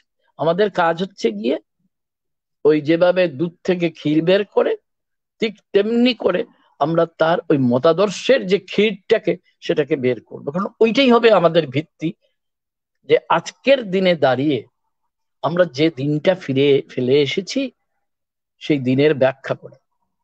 কেন এটা জরুরি? কেন? কারণ আমরা তো কেউ ভাই প্রজন্মের যে প্রজন্ম ধরে যে বহমান ধারা মানুষের, সেটা থেকে তো বিচ্ছিন্ন নই। একটা দারুণ কথা আছে জানেন তো, হেগেলের, জার্মান দার্শনিক, আপনারা তো জানেনই, 19 শতকের গোড়ার দিকে, তার একটা বিখ্যাত কথা, বিখ্যাত জার্মান ভাষায় ভ্যাজেনিস্ট বা গেভেজেনিস্ট, বাংলা করে বলবো আমাদের সত্তার নির্যাস হলো আমরা কি ছিলাম। মানে আমি আজকে যেটা, আমি আপনি যা, আমাদের যে এসেন্সটা, আমাদের সত্তার, বিইং এর, আমাদের এক্সিস্টেন্স যে নির্যাসটা, এসেন্সটা, সেটা নির্ভর করে আমরা যে পথ ধরে এসেছি সেই পথের ধারাবাহিকতায় লুকিয়ে আছে। এবং দেখবেন তার মধ্যে কত ভাঙন এবং কত নতুন নির্মাণ। মতাদর্শ পাল্টাচ্ছে, জীবনের প্রতি দৃষ্টিভঙ্গি পাল্টাচ্ছে, কেননা অভিজ্ঞতা পাল্টাচ্ছে। কারণ যখন আর্যরা, বৈদিক আর্যরা কৃষি কাজ জানতো না, ততক্ষণ পর্যন্ত তাদের অ্যাটিটিউড ছিল একরকম, তাদের দেবতাদের প্যাটার্ন ছিল একরকম, দেবতাদের নাম ধাম, তাদের কাজকর্ম। এটাও দারুণ একটা বিষয়। ইন্ডিয়ান থিওগনি, যেটা তার প্রথম বই, যেটা তাকে বিশ্ববিখ্যাত করেছে, আমি বললাম তো আপনাদের 1970 সালে যেটা কেমব্রিজ ইউনিভার্সিটি প্রেস থেকে প্রথম বেরিয়েছিল, তারপরে আর দুবার রিপ্রিন্ট হয়েছে। একবার হয়েছে আমাদের ভারতেই, মতিলাল দাস বানারসি দাস, যে দিল্লির বিখ্যাত সংস্কৃত বই বের করে ওরা, মূলত ইন্ডোলজিক্যাল বই, ভারত তত্ত্বের বই, তো সে তারা করেছে। তারপরে আরো আমেরিকা থেকে অ্যানিমা পাবলিকেশনস বলে আরেকটা বই, লাল রঙের মলাট মনে পড়ে, তো সেইটে করেছে। তো এই বইটা আমরা ধৈর্য ধরে যদি পড়ি না, হ্যাঁ আমি তো সংস্কৃত পড়ে কি করব, এটা মনে করলে কিন্তু চলবে না। কিভাবে বিশ্লেষণকে, বিশ্লেষণকেও তো বিশ্লেষণ করতে হয়, কি করে বিশ্লেষণের মধ্য দিয়ে আমরা ভাবাদর্শ এবং প্রতিভাবাদর্শের লড়াই দেখি। আর ওই যে বললাম, ভাবাদর্শ আর প্রতিভাবাদর্শের লড়াই, তার মানে কি বলুন তো? সত্য এবং প্রতিসত্য, ট্রুথ অ্যান্ড কাউন্টার ট্রুথেরও লড়াই। সে লড়াই চিরদিন ছিল, চিরদিন আছে, চিরদিন থাকবে। সুকুমারী ভট্টাচার্যের মতো বাতিঘর দরকার, যার বিচ্ছুরিত আলোয় আমরা সত্য এবং প্রতিসত্যের এই লড়াইটাকে, এই সংঘর্ষটাকে, নবায়মান সংঘর্ষ, সংঘর্ষ এক বিন্দুতে স্থির হয় না, হয়তো তার চরিত্র পাল্টে যায়, নানা দিকে সেটা ছড়িয়ে পড়ে, সেটা প্রকাশিত হয়। কেন বৈদিক আর্যরা প্রথম দিকে শুধু যজ্ঞ ছিল, যজ্ঞ, স্যাক্রিফাইস যাকে বলে ইংরেজিতে, যজ্ঞ, স্যাক্রিফাইস বলতে আমরা আজকাল অন্য কিছু বুঝি অবশ্য ইংরেজিতে, যাই হোক, স্যাক্রিফাইস মানে যজ্ঞ, এবং কত রকম যজ্ঞ। এবং যজ্ঞের মধ্য দিয়ে সেই সময়ের সমাজের যে উৎপাদন সম্পর্ক, উৎপাদন কাঠামো কি নিবিড় ভাবে জড়িত ছিল, এটা যদি আমরা বুঝি। দেশ বিদেশের পণ্ডিতরা এটা নিয়ে ভেবেছেন, দিদি সুকুমারী ভট্টাচার্য দারুণ ভাবে ভেবেছেন, তার বই পড়লেই দেখতে পাবেন। এবং সেইখান থেকে একটা সময় এলো যখন আলেকজান্ডার ভারত আক্রমণ কবে হয়েছিল আপনারা জানেন? খ্রিস্টপূর্ব 4th শতক। তিনি খ্রিস্টপূর্ব 332-এ তিনি ঢুকেছিলেন, মানে আজকের দিনে যেটা আফগানিস্তান বলি সেই সমস্ত জায়গা দিয়ে, আর আজকের দিনে যেটা পাঞ্জাব, যেটা পাকিস্তানের অংশে পড়েছে, সেইখান থেকে তিনি ফিরে গিয়েছিলেন খ্রিস্টপূর্ব 323 অব্দে। 332 আর 323, মাঝখানে 9 বছর। আর তিনি এগোননি, এগোলে কি হতো জানি না, কিন্তু ইতিহাস তার পাল্টানো যায় না। ইতিহাস মানে ইতিহাস, ইহা এইরূপই ছিল। সুতরাং আমরা হলে কি হতো এটা প্রশ্ন করে কোনো লাভ নেই। তো এই যে সময়টা খ্রিস্টপূর্ব 4th শতক, তার ঠিক কাছাকাছি সময়ে আমাদের রামায়ণ রচনা, যে আদিকাব্য রামায়ণ, অর্থাৎ বাল্মীকি যেটা লিখেছিলেন আর কি, তো সেটা ধরুন পণ্ডিতরা নানা তর্ক করেন, আমি তার মধ্যে যাচ্ছি না, কিন্তু এটা ধরে নিতে হবে আদিকাণ্ডের বেশ খানিকটা অংশ এবং অযোধ্যাকাণ্ড থেকে যুদ্ধকাণ্ড পর্যন্ত 7 কাণ্ড রামায়ণ, তো মানে দ্বিতীয় থেকে ষষ্ঠ পর্যন্ত যেটা, এটা পুরোপুরি আদিকবি যিনি বাল্মীকি তার নামের মধ্যে সেটা সংকেত আছে, যেভাবে ব্যাসের নামের মধ্যেও সংকেত আছে। বাল্মীকি মানে বল্মিক স্তূপ, আপনারা জানেন উইঢিবি, অনেক কিছু মিলে উইঢিবি তৈরি হয়। এটা সময়ের প্রতীক হতে পারে, মহাকালের প্রতীক হতে পারে, আবার কালেকটিভ একটা ওয়ার্কেরও প্রতীক হতে পারে। বাল্মীকি মানে একজন না, বাল্মীকি হয়তো অনেক, তার মধ্যে একজন একটু বেশি প্রসিদ্ধ ছিলেন। তিনি বাল্মীকির, তখন তো আজকের দিনের মতো ইন্ডিভিজুয়াল হামসে বড়া কৌন হয় নীতি ছিল না, তাই এক তারা বর্গ নামের মধ্যে কালেকটিভ নেইমের আড়ালে তারা থাকলেও তাদের কোনো আপত্তি ছিল না। দেখুন না, মহাভারতের প্রণেতা ব্যাস, ব্যাস মানে কি? ব্যাসও তো একজন না, একজন না তো, লক্ষ শ্লোকী মহাভারত, তো অলমোস্ট লক্ষ ধরুন, সেটা আপনারা জানেন 3টা পর্বে সেটা বিন্যস্ত, বিন্যস্ত মানে 3 পর্বে সেটা নির্মিত হয়েছিল, মানে লেখা হয়েছিল। জয়, বিজয়, মহাভারত। রামায়ণের বাল্মীকির আদি কবি যাকে বলা হয় বাল্মীকি, তিনি যখন ওই দ্বিতীয় থেকে ষষ্ঠ পর্যন্ত লিখেছিলেন, সপ্তমটা কি হলো? সপ্তম অনেক পরের রচনা। আমাদের ধারণা যে গুপ্ত যুগের কাছাকাছি সময়ে যখন, কথা প্রসঙ্গে বলিনি, খ্রিস্টীয় 5ম থেকে যে একাদশ শতাব্দী পর্যন্ত সেটা হচ্ছে টিপিক্যাল হিন্দু ভারতবর্ষ। খ্রিস্টীয় 5ম শতাব্দীর আগের যে ভারতবর্ষ, আজকের দিনে আমরা ওই হিন্দুত্ববাদের কথা ছাড়ুন, আজকের দিনে আমরা সাধারণভাবে, সাধারণ মানুষ আমরা আমরা যারা হিন্দু বলতে যা বুঝি, সেই হিন্দু ভারতবর্ষের গোড়াপত্তন কিন্তু খ্রিস্টীয় 5ম থেকে একাদশ শতকের মধ্যে হয়ে গিয়েছিল। তাহলে খ্রিস্টীয় 5ম শতকের কাছাকাছি কোনো একটা সময়ে সপ্তম কাণ্ড, অর্থাৎ কিনা যেখানে নানা অলৌকিক ব্যাপার ট্যাপার আছে, আপনারা জানেন উত্তরকাণ্ড যেটাকে বলি আর কি আমরা। আর আমি ওই একটু আগে বললাম যে আদিকাণ্ডের মাঝখানের প্রায় 50%, শতকরা 50 ভাগ অংশ ওই সময়ে রচিত হয়েছিল, যেখানে অলৌকিকতার ছড়াছড়ি। তাহলে ভালো করে বাল্মীকি লিখেছেন, যেটাকে আমি বলছি মূলত নিশ্চিতভাবে, মানে বাল্মীকির নামধারী কোনো কবি, তার পেছনে অনেক চারণ কবিরা ছিলেন, সেটা আবার ইন্টারেস্টিং গল্প, কিন্তু এটা বলতে গেলে আর এক সময় লাগবে। তো তারা কিন্তু যে সময়ে লিখেছিলেন, মূল যে জায়গাটা সেটা রচিত হয়ে গিয়েছিল খ্রিস্টপূর্ব 4র্থ শতকের আগেই। মনে রাখতে হবে তার 150 বা 250 বছর আগে পানিনি, সংস্কৃত যে বিখ্যাত, তার মতো বড় বৈয়াকরণ তো কেউ ছিলেন না। তো সেই সংস্কৃত বৈয়াকরণ যে পানিনি, তিনি ওই খ্রিস্টপূর্ব রামায়ণ যখন রচিত হচ্ছে তার আরেকটু আগে রচিত হয়েছে। কারণ রামায়ণ আপনারা যারাই একটু একটু সংস্কৃত পড়তে পারেন, দেখবেন মহাভারতের তুলনায় আজকে যে মহাভারত আমরা পাই, জয়, বিজয় এবং মহাভারত, তা 3টা ভাগে হয়েছে। শেষে ভুলে যাবো তাই বলে নিচ্ছি, মহাভারত রচিত হয়েছে, অনেকে বলেন সেটা ভার্গব প্রক্ষেপ, এটার একটা মানে আছে, সেটা দিদির চমৎকার একটা প্রবন্ধ আছে, যদি পান আপনারা পড়ে দেখবেন তার প্রবন্ধ সংগ্রহের মধ্যে, যে প্রক্ষিপ্ত অংশ, যেটা ডেফিনেটলি খ্রিস্টীয়, খ্রিস্টপূর্ব নয়, 1000 শব্দের কাছাকাছি, অব্দের কাছাকাছি সময় হয়েছিল, যখন পুরাণ রচনা শুরু হয়ে বেশ অনেক দূরে এগিয়ে গেছে। কেন? কারণ খ্রিস্টীয় 2য় শতকে আমাদের প্রাচীনতম পুরাণ মানে বিষ্ণু পুরাণ রচিত হয়েছে। আর যখন ওই 5ম শতাব্দী যেটা বললাম, যখন থেকে বলতে পারেন হিন্দু ভারতবর্ষের আরম্ভ, সেই সময়ে অগ্নিপুরাণ, অগ্নিপুরাণের বেশ কিছু অংশ, যেটা বেশ প্রাচীন অংশ, সেটার কিছুটা রচিত হয়ে গেছে। মার্কণ্ডেয় পুরাণের কিছু অংশ রচিত হয়েছে, সেখানে 18টা পুরাণ আছে জানেনই তো। বায়ু পুরাণ যেটা, সেটা রচিত হয়েছে, বায়ু পুরাণের পুরোটা না, কিছু অংশ। এটা নিয়ে নানা ঝামেলা আছে, কারণ পুরাণ ইচ্ছে মতো যে যেদিক থেকে পারে এসেছে তার মধ্যে যোগ করেছে। ফলে তার মধ্যে অত্যন্ত অকাব্যিক অংশ যেমন আছে, অলৌকিকতার ছড়াছড়ি যেমন আছে। এটা নিয়ে কাজ করতে গিয়েছিলেন আর.সি. হাজরা মশাই, তার ভালো বই আছে ইংরেজিতে, তো তাও হয়ে গেল দীর্ঘ বেশ কিছু বছর। তো এইভাবে যে পুরাণটা যখন রচিত হচ্ছে, পুরাণের পাশাপাশি স্মৃতিশাস্ত্র রচিত হচ্ছে, সেটা মোটামুটি ষষ্ঠ শতাব্দী সপ্তম শতাব্দীর নাগাদ। আর ষষ্ঠ শতকেই রচিত হচ্ছে শ্রেষ্ঠ যে পুরাণ অনেকে মনে করেন।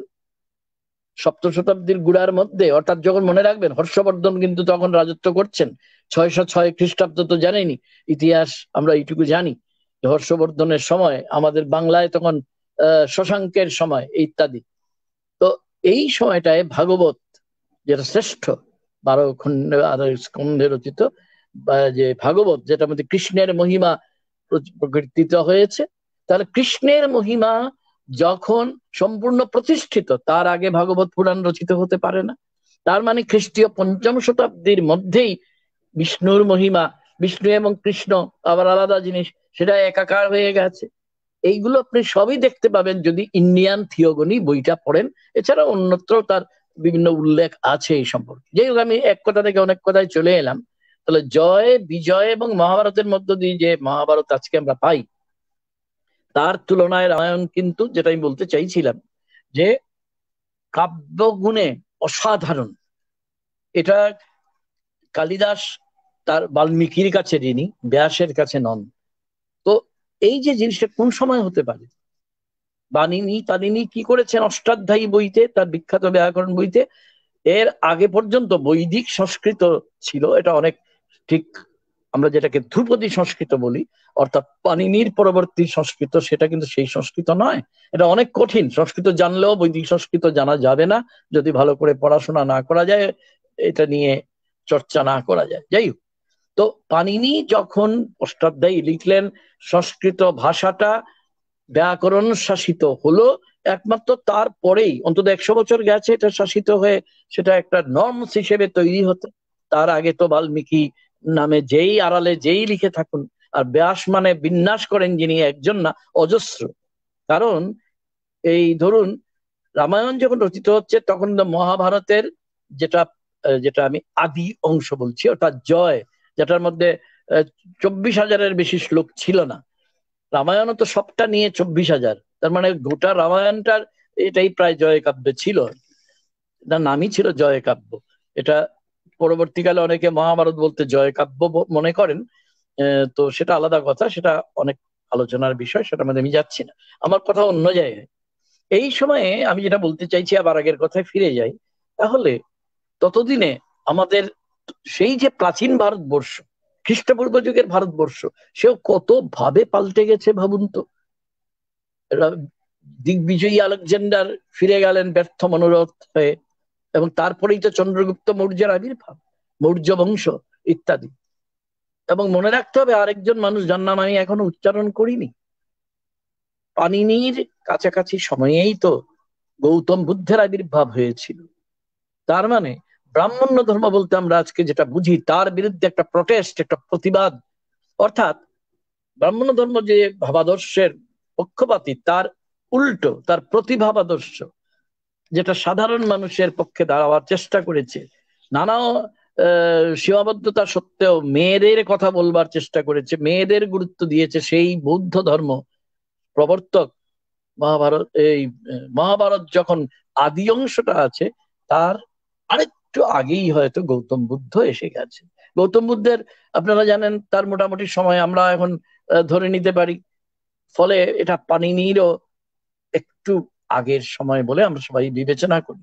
তারপর কনিষ্কের সময় আসা পর্যন্ত, কনিষ্কের সময় আমরা জানি 78 খ্রিস্টাব্দ, প্রথম শতাব্দীর 78 খ্রিস্টাব্দ, যে সময় তিনি মহাধর্ম, ওই যে বৌদ্ধ ধর্মের নানা ঝগড়া শুরু হয়ে গেছে তার 100-150 বছর আগে থেকে হীনযান আর মহাযানের মধ্যে। হীনযান হচ্ছে যারা প্রাচীনপন্থী, যারা রক্ষণশীল, আর মহাযান মানে হচ্ছে যারা তত প্রাচীনপন্থী নয়, যার উপরে পৌরাণিক ব্রাহ্মণ ধর্মের প্রভাব পড়েছিল। সে অনেক কথা।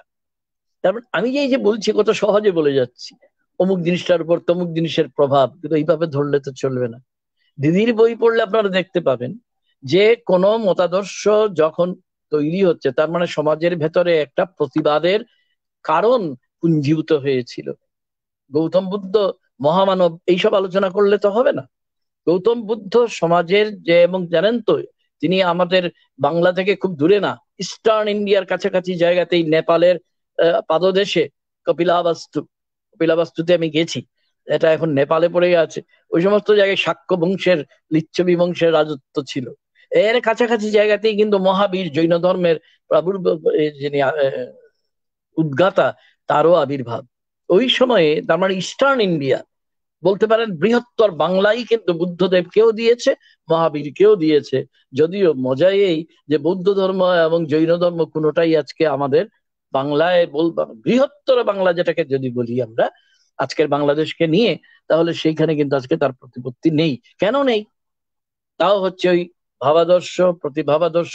তার সঙ্গে এইবার আরেকটা কথা আমি বলতে চাইবো, যেটাকে আমি ওই ইডিওলজিক্যাল স্টেট অ্যাপারেটাস বলে অন্যদিকে সরে গিয়েছিলাম।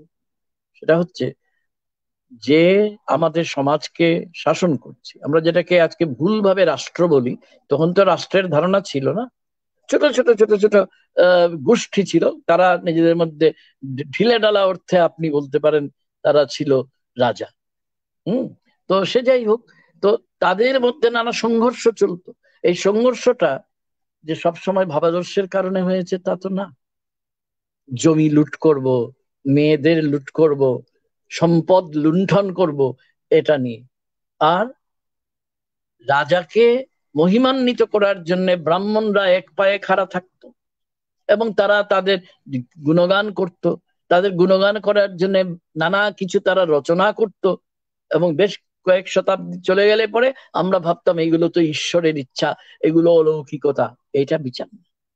বিচারটা খুব সহজ না, কিন্তু আমার কাছে যদি চাবিকাঠি থাকে তাহলে আমি আমার অতীতকে তার যে অনাবশ্যক উপাদান থেকে সরিয়ে নিয়ে আমরা ঠিক মতো বিচার করতে পারি। তাহলে কোনটা আবশ্যক, কোনটা অনাবশ্যক উপাদান, সেটা আমাকে ঠিক করে নিতে হবে। এবং এটা ঠিক করে নিতে গেলেই এক ধরনের ডায়ালেকটিক্স এর আশ্রয় নিতে হবে, এক ধরনের ওই দ্বন্দ্বমূলক চিন্তা, যেটা ভাবনা, দর্শন, তার আমরা আশ্রয় নিতে হবে। এই জন্যেই আমি বলছিলাম যে প্রস্তুতিটা ভীষণ জরুরি। কারণ আগে অ আ ক খ না লিখে তো আমি দ্বন্দ্ব আর কুজ্ঝটিকা বানান করতে পারবো না। পারবো? পারবো না তো। তো সেই জন্যে আমি দীর্ঘদিন ধরে ধৈর্য নিয়ে, অপরিসীম ধৈর্য নিয়ে, অবিচলিত ধৈর্য নিয়ে আমাদের কিন্তু আমাদের নিজেদের ওই স্থূনা নিখাতন ন্যায় বলেছিলাম, আমাদের ভিত্তিটাকে আগে শক্ত করে নিতে হবে। দিদি একটা কথা বলতে প্রায়ই খুব পছন্দ করতেন, যে দেখো, মানুষের পৃথিবীতে যা কিছু আছে কোনোটাই তোমার বর্জনীয় নয়, সবকিছুই তোমার গ্রাহ্য, সবকিছুই তোমাকে উল্টে পাল্টে দেখতে হবে। কিন্তু তার আগে তোমার দেখার চোখটাকে তো তোমার তৈরি করে নিতে হবে। কিভাবে তৈরি করব? বই পড়ে, ভেবে, নিজের মতো করে ভেবে, এবং নিজের ভাবনাকে একটা আয়নার সামনে, কয়েকটা আয়নার সামনে দাঁড় করিয়ে দিতে হবে। সেই আয়না কারা দিচ্ছেন আমাদের? দিচ্ছেন যারা আমাদের নানা সময়ে নানা বইপত্র পড়েছেন। এবং এটা নিয়ে বেশি ন্যাশনালিস্ট হয়ে লাভ নেই। মানুষের পৃথিবী তো, মানুষের পৃথিবীতে কোনো কিছুই আমার থেকে দূরবর্তী নয়। এটা কে বলেছিলেন? বলেছিলেন খ্রিস্টীয় প্রথম শতকে বিখ্যাত লাতিন কবি এবং নাট্যকার টেরেন্স। হুমোসুম হুমেনি নীলামে আলিয়ে নাম পুতো। লাতিন কথা, মানে হচ্ছে মানুষ আমি, মানুষের পৃথিবীতে কোনো কিছুই আমার থেকে দূরবর্তী নয়। তাহলে তাই যদি সত্যি হয়, তাহলে সবকিছু উপাদান আমাদের আহরণ করতে হবে। আমাকে ইতিহাস পড়তে হবে প্রণালীবদ্ধ ভাবে, সমাজতত্ত্বের মূল ধারাগুলো পড়তে হবে, অ্যানথ্রোপোলজি বা নৃতত্ত্ব পড়তে হবে। এই যে কথাগুলো বললাম কেমন শোনাচ্ছে, তাই না? আমি লিখেছি সেটা কোথাও, হয়তো প্রকাশিত হয়েছে। জানেন, দিদির কাছে যখন প্রথম গিয়েছিলাম না 1977 সালের সে মে মাসে, তারপরে ধরুন কাজকর্ম শুরু করতে করতে হয়ে গিয়েছিল আগস্ট কি সেপ্টেম্বর, হ্যাঁ। তো দিদি আমাকে আসার পরেই প্রথম যেটা বললেন, তার সঙ্গে দেখা করতে গেলাম যখন নাকতলার বাড়িতে থাকতে, না নাকতলার বাড়িতে তখনও তিনি নেই, হিন্দুস্তান পার্কে তার P489, এই ঠিকানাটা আজও মনে পড়ে, আমার তীর্থক্ষেত্র তো তাই। তো তিনি আমাকে বলেছিলেন যে তুমি তো এসেছো সংস্কৃত মহাকাব্য আর বাংলা মহাকাব্যের প্রতিদ্বন্দ্বিতা তুলতে, তাহলে বাপু, মহাকাব্য কেন সৃষ্টি হয়, কেন রচিত হয় কোন একটা বিশেষ সময়ের বিশেষ কোন সমাজে, সেটা আগে পড়ো। তো কি করে পড়বো? তুমি সংস্কৃতির ইতিহাস পড়ো। History of the culture, cultural history, সেটা পড়ো। সমাজতত্ত্ব না জানলে চলবে না, সুতরাং সমাজতত্ত্বের পণ্ডিত হতে বলছি না, কিন্তু গোড়ার কথাগুলো পড়ো। গুড়ার যে বই যারা আছেন পৃথিবী বিখ্যাত মনীষী, এত তোমার শুধু বাংলা বই পড়লে হবে না বাপু, তোমাকে পৃথিবীর যারা সেরা মানুষ আছেন, যেটা অন্তত কলকাতায় বসে পেতে পারো ন্যাশনাল লাইব্রেরি, জাতীয় গ্রন্থাগারে এবং অন্যান্য জায়গায়, সেটা তোমাকে জোগাড় করে নিতে হবে। এবং এইভাবে দীর্ঘ একটা ফিরিস্তি দিয়েছিলেন, আর আমি মনে মনে বেশ খানিকটা রেগে গিয়েছিলাম, কি সর্বনাশ, এত পড়বো কখন? বলে না পড়লে তো হবে না, না পড়লে তো হবে না, আগে তোমাকে ঠিক করে নিতে হবে যে তুমি কি করতে চাইছো। এবং তুমি কি করে ঠিক করবে? তোমার তো দিক, তুমি তো কোনটা পূর্ব কোনটা পশ্চিম সেটাই জানো না, তুমি কি দিক ঠিক করবে? তো তিনি বলতেন, মনে আছে নানা কথাই বলতেন, যে তিন মাথা যার বুদ্ধি নেবে তার। মাঝে মাঝে বলতেন আর হাসতেন। তিন মাথা যার মানে কি বুঝেছো তো? হ্যাঁ দিদি জানি, যারা বুড়ো মানুষ, হাঁটুটা এক হয়ে গেছে এসব বলেন না, সে তো ফিগারেটিভ কথা। আসল কথা হচ্ছে জ্ঞান অবৃদ্ধ যারা, তাদের কাছ থেকে উপদেশ নাও। কিভাবে উপদেশ নেবে? বই, বই তো তোমাকে উপদেশ দেবে, তোমার লাইব্রেরি তোমাকে উপদেশ দেবে। তাহলে যাও পড়ো এইগুলো। আর আরেকটা জিনিস, তোমার তো কাজ হচ্ছে মহাকাব্য নিয়ে পড়া। তোমাকে তো বাংলা মহাকাব্য তুমি পড়ে নিয়েছো, বা না হলেও তুমি পড়ে নেবে আমি ধরে নিচ্ছি। আর সংস্কৃত মহাকাব্যের যখন পড়ছো তুমি, আমার ধারণা ছিল যে রামায়ণ মহাভারতটা একটু দেখে নেবো, আর ওই তো কালিদাস থেকে আরম্ভ করে বাকি যারা আছেন তাদের পর্যন্ত, আমাদের বাঙালি শ্রীহর্ষ পর্যন্ত নৈষচ্চরিতের স্রষ্টা, এটা পড়লেই হবে। যে না, এত সহজ না। মহাকাব্য যে একটা আলাদা ধারা, আমাদের মানুষের মেধার, এটা বুঝতে গেলে তুমি ইলিয়াড ওডিসি না পড়লে হবে। শুধু ইলিয়াড ওডিসি না, বলে তিনি আমাকে পুরো লিস্ট করে দিয়েছিলেন। ইংরেজি ভাষার বিউলফ পড়তে হবে, জার্মান ভাষার লিবেডুঙ্গেন লাইট পড়তে হবে, তোমাকে পর্তুগিজ ভাষার অস লুসিয়াডাস পড়তে হবে, সং অফ রোলান্ড যেটা ফ্রান্সে, আমি বোধহয় ইংরেজি উচ্চারণে করলাম কারণ ফরাসি উচ্চারণ আমার আসবে না, সাজন দে রোলা এরকম নাম ফরাসিতে, তো সেটা পড়তে হবে। এমনকি স্ক্যান্ডিনেভিয়া, নরওয়ে, সুইডেন, ডেনমার্কে যে সাগা গুলো আছে, যেগুলো ঠিক মহাকাব্য না, মহাকাব্য চিত রচনা, সেইগুলো তোমাকে পড়তে হবে। মিল্টনের প্যারাডাইজ লস্ট, আমার যেহেতু ইংরেজি খানিকটা পড়া ছিল, সেটা তো পড়েছো, সেটা আবার পড়ো। আর সবচেয়ে বড় কথা, এই মহাকাব্য সম্পর্কে যে তাত্ত্বিক, ওইখানে আমি যে পরবর্তীকালে তত্ত্বের দীক্ষা নিয়েছিলাম, সেটার প্রাথমিক সূত্রপাত তো দিদি ঘুরিয়ে দিয়েছিলেন। বুঝিয়েছিলাম তত্ত্ব মানে কি জানো তো? তত্ত্ব মানে হচ্ছে যেটা ও দেখায়।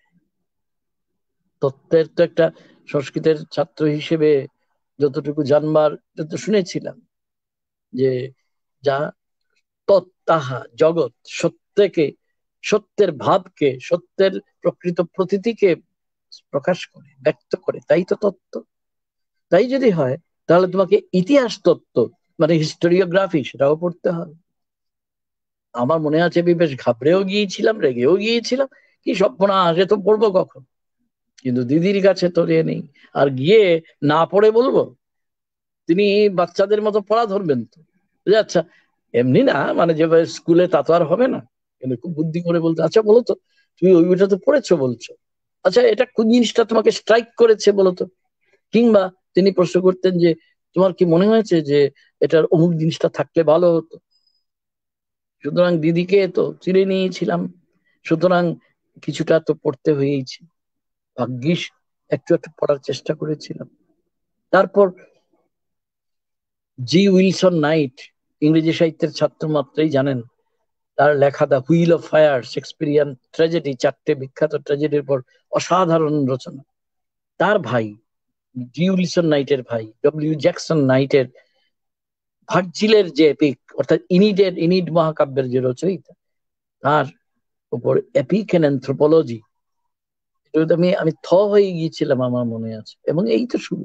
যাই হোক, আমার নিজের কথা বলার জন্য আমি বলছি না, এটা আমার নিজের কথা নয়, এটা হচ্ছে বিদ্যায়তনিক পাঠে কিভাবে ধীরে ধীরে স্থূনা নিখাতন ন্যায়ের মতন ধীরে ধীরে আমাকে সম্প্রসারিত করতে হবে। এবং এটাই শিক্ষা আমি পেয়েছি তার কাছে, যে যদি বোধে দীক্ষিত হতে হয়, তাহলে কোনো কিছুকেই আমার বর্জনীয় ভাবলে চলবে না, সবকিছুকেই আমার গ্রহণ করতে হবে। এবং কিভাবে? নির্যাসটা নিতে হবে। কিন্তু আমি যাব কিন্তু সংস্কৃত মহাকাব্য থেকে বাংলা মহাকাব্যের প্রতি তুলনা ও কথা প্রসঙ্গে মনে এলো, দিদি আমাকে প্রথম বুঝিয়েছেন, আচ্ছা তুমি তো ভাবছো যে সংস্কৃত মহাকাব্য আর বাংলা মহাকাব্য কিভাবে প্রভাবিত করলো, তাহলে তোমাকে তো বাপু জানতে হবে যে প্রভাব কাকে বলে। তাহলে কি বিপদ, প্রভাব কাকে বলে মানে? তারপর তো তিনি বলে যাও ন্যাশনাল লাইব্রেরিতে যাও, গিয়েছিলাম। তারপর পূর্ণমণি জালে অনেক কিছু সন্ধান পেলাম। Influence in art and literature, ইনফ্লুয়েন্সের উপর যে আমাদের ন্যাশনাল লাইব্রেরিতে তখন, আজকের কথা জানি না, এত বই আছে কে জানতো। এবং সেগুলো পড়লাম, এইগুলো পড়ার চেষ্টা করলাম, যেখানে যেখানে অসুবিধে হতো বা মনে হতো আমার মনে নতুন চিন্তা হতো, দিদি বলতেন। ও, আরেকটা কথা দিদি বলে দিয়েছেন, যখন তুমি ধরো পড়ছো প্রথম দিকে, তোমার সঙ্গে একটা নোট বই হোক বা একটা খাতা মতো কিছুটা রাখো, এবং তোমার যখন যেটা মনে হবে পড়তে পড়তে, তোমার কি মনে হবে সেটা একটু লিখে রেখো। যখন যেটা মনে হবে, সব দিন যে মনে হবে তা নাও হতে পারে, কিন্তু লিখে রাখার অভ্যাস করো। তারপরে 1 মাস বা 2 মাস পরে তুমি আবার ফিরে পড়ো তো দেখি, দেখবে তোমার ওই নোট থেকেই তুমি অনেক কিছু নিজে বুঝতে পারছো। বলেছিলাম না শুরুতে, তিনি হচ্ছেন আচার্য, যিনি তার নিজের আচরণ দিয়ে শুধু পথ প্রদর্শক নন, পথের যেতে গেলে কি কি সাবধানতা সতর্কতা অবলম্বন করতে হবে সেটাও বুঝান, এবং আলো জেলে দেন বারে বারে। তো তার লেখা এই যে বইগুলো, বিশেষ করে মেয়েদের নিয়ে তার যে কথাগুলো, যে কাজগুলো, এটা যদি আমরা পড়তাম তাহলে কি কাজে লাগবে আজকে আমাদের? শুধু তো সংস্কৃত পড়ার জন্য না। আমি একটু আগে যেটা বললাম, খুব দুর্ভাগ্যজনক ভাবে আজকে যে সমস্ত ঘটনা ঘটে চলেছে আমাদের এই দেশে, যেটা না ঘটলেই কোন একটা সভ্য দুনিয়ার পক্ষে মানানসই হতো, এই সমস্ত বিরুদ্ধে আমি কেন প্রতিবাদ করব?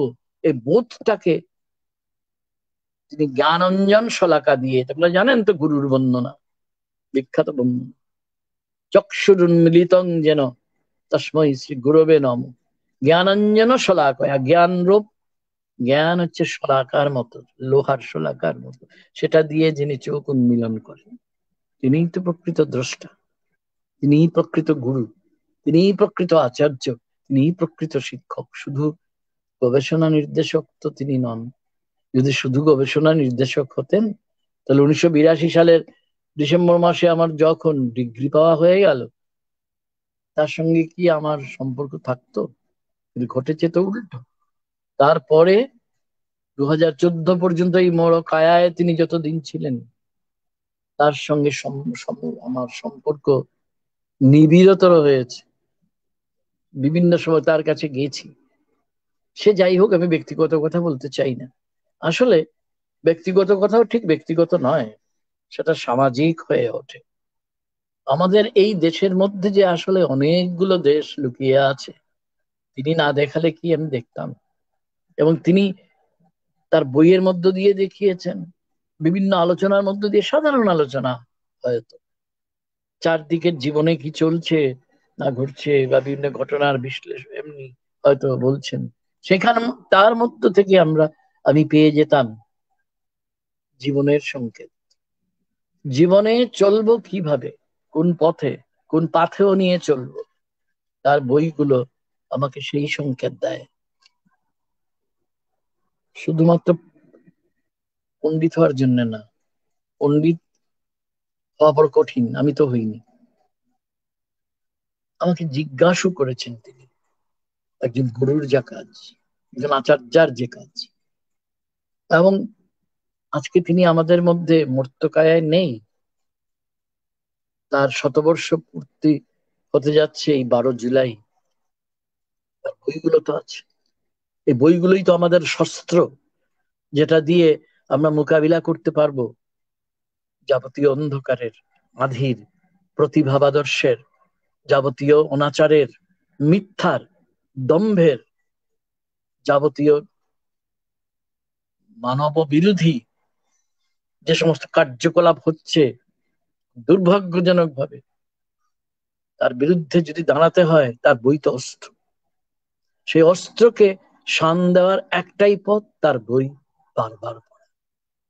যদি তার বই বারবার পড়ি আমরা প্রত্যেকে, তাহলে আমার যেটা মনে হয়েছে, ভাগ করে নিতে পারি আপনারা যারা শ্রোতা আপনাদের সঙ্গে, তাহলে আমরা যেটা হয়তো ভালো করে জানতামই না, যে আমাদের ভেতরে কি খোঁজটা রয়েছে, সেই খোঁজটাকে প্রথমে শনাক্ত করতে পারবো, এবং সেই খোঁজ অনুযায়ী কিভাবে নিজের মনকে বিন্যস্ত করব, নিজের ভাবাদর্শগত অবস্থানকে শক্তপুক্ত করব, কিভাবে সত্য থেকে প্রতিসত্য, ট্রুথ থেকে কাউন্টার ট্রুথকে, ভাবাদর্শ থেকে প্রতি ভাবাদর্শকে, আইডিওলজি থেকে কাউন্টার আইডিওলজিকে আলাদা করে নিতে পারবো, সেই পাঠই তো দিয়েছেন।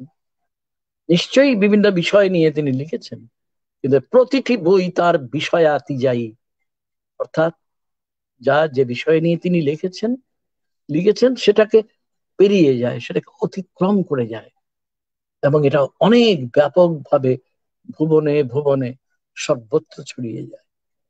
আমার কাছে সুকুমারী ভট্টাচার্য তাই নিরন্তর যোদ্ধার এক নাম, যে যুদ্ধ জীবনের, যে যুদ্ধ সত্যের, যে যুদ্ধ ভাবাদর্শের, যে যুদ্ধ মানুষের, সেই যুদ্ধে তিনি আমাদের প্রাণিত করুন।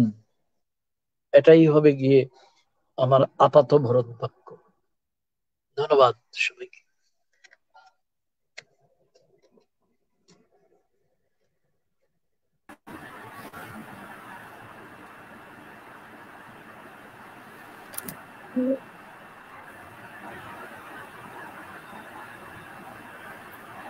আমরা বিশেষ কৃতজ্ঞতা জানাই প্রফেসর তপোধীর ভট্টাচার্য। তার আমি আজকে আলোচনা বলবো না, স্যার তো তার আলোচনা আমাদের অবগাহনে শুধু নয়, বিভিন্ন জায়গায় তিনি করেছেন। আজকে তার এই যে বক্তব্য, তাকে প্রকৃত অর্থেই একটি গুরু প্রণাম বলা যায়। এবং স্যারের অনুমতি নিয়েই আমি এখানে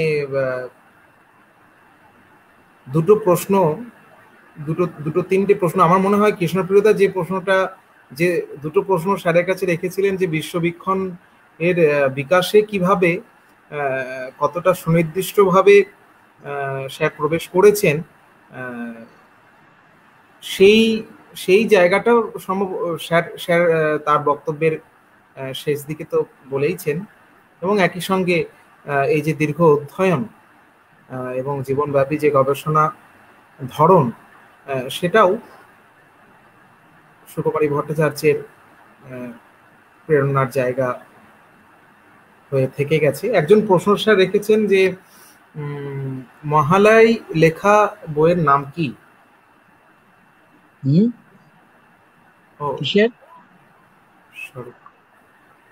এটা উনি লিখেছেন, উনি প্রথমে লিখেছেন মহালয়ায়, তারপরে আবার ওটাকে সংশোধন করে লিখেছেন মহাশয়। আচ্ছা, মহাশয়ের লেখা বইয়ের নাম আপনারা যে কোনো জায়গায়, আমি তো বললাম, মানে গুগলে সার্চ করলেও কিন্তু বইয়ের নাম কিন্তু পাওয়া যায়, এবং বিভিন্ন অনলাইন মাধ্যমেও কিন্তু সুকুমারী ভট্টাচার্যের বই, মানে অনলাইন কথাটা এই জন্যই বললাম যে এখনো তো অনেকেই কলকাতা সবসময় আসতে পারছেন এমনটা তো নয়, তো অনলাইনেও কিন্তু প্রচুর বই পাওয়া যায়, আমরা সেখান থেকে সংগ্রহ করতে পারেন। আর যদি তালিকা চান, সেটাও আমরা সুকুমারী ভট্টাচার্য এই নামে গুগলে সার্চ করলেই দেখতে পাবেন, সমস্ত বইয়ের লিস্ট সেখানে দেওয়া আছে। স্যার, এখানে আরেকটি প্রশ্ন এসছে,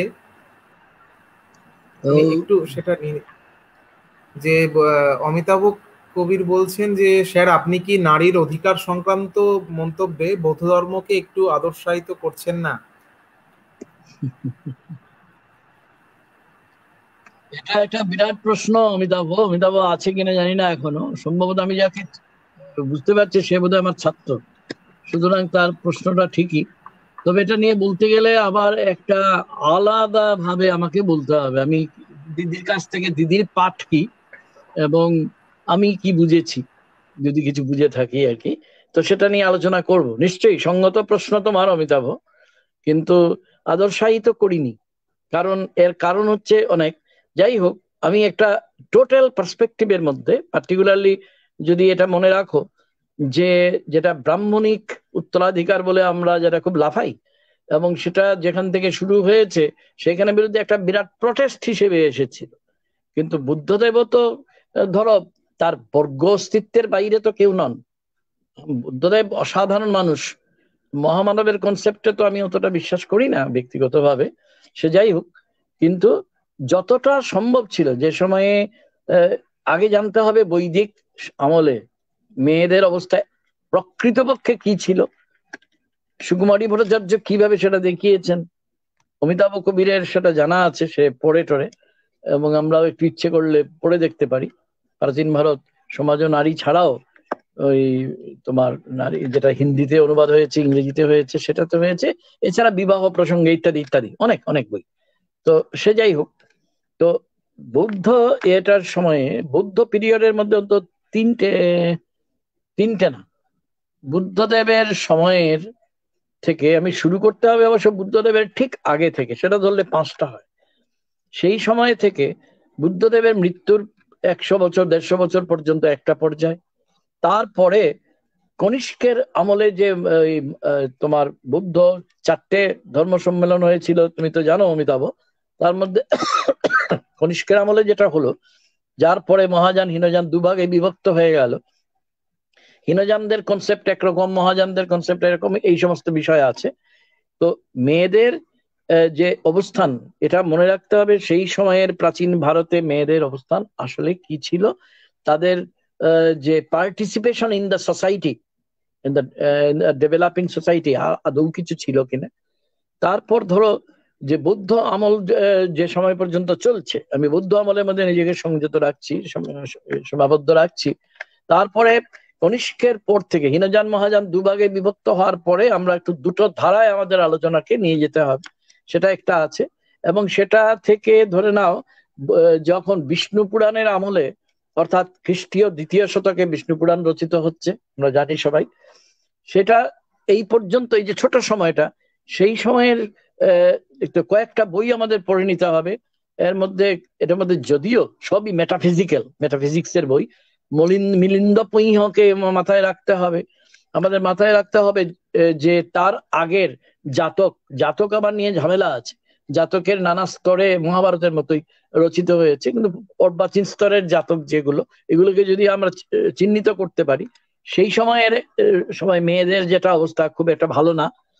এর কারণ হচ্ছে গিয়ে যে প্রাচীন ভারত বলতে আমরা যা বুঝি সেটা কিন্তু আজকের ভারত না, একেবারেই না। আর্যাবর্ত বলতে যা বুঝি তারও পূর্বাংশ বাদ দিয়ে বাকি অংশ মধ্য ভারতের দিকে একেবারেই যাওয়া চলবে না। এই জায়গাটার মধ্যে যে যতটুকু ভূভাগ ছিল, সেইখানকার যে উৎপাদন পদ্ধতি, সেখানকার বাণিজ্য, কারণ আমরা জানি বুদ্ধ আমল বলতে যেটা বোঝা যায়, একটা সময়ে এই ট্রেডার্সরা খুব বেশি জনপ্রিয় হয়েছিল। অনেকে তো বলেনি, একদিকে ট্রেডিং সাংঘাতিক ভাবে বাড়ছে, শুধু অন্তর বাণিজ্য না, বহির বাণিজ্য বেশি, এবং পাশাপাশি নগরগুলো তৈরি হচ্ছে। আরবান ডিকে বলে অনেক বছর আগে একটা বই পড়েছিলাম, এটা রমিলা থাপারের বই না কার বই আমার ঠিক এই মুহূর্তে মনে পড়ছে না। তো কিভাবে নগর গড়ে উঠছে, নগর ভেঙে পড়ছে। এই সময়ে একদিকে ব্রাহ্মণ্য ধর্মাবলম্বীরা একভাবে চলছে, বৌদ্ধরা আবার আরেকভাবে চলছে।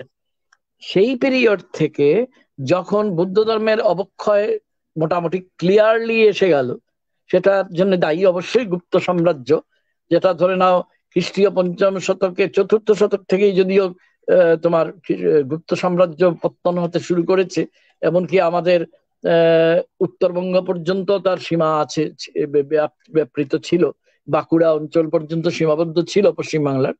তো এই সময়টা যেটা যেটা তার শেষ পর্ব, সেই সময়ের মধ্যে আমরা দেখা যায় যে আদর্শায়িত করার মতো কিচ্ছু নেই। কেননা ততদিনে নানা ধরনের অবমূল্যায়ন ঘটে গেছে। আরো দু একটা জিনিস আমি কখনো নাম উচ্চারণ করিনি, করার কত জিনিস বলবো, সংস্কৃত তো একটা মহাসমুদ্র, তাই না?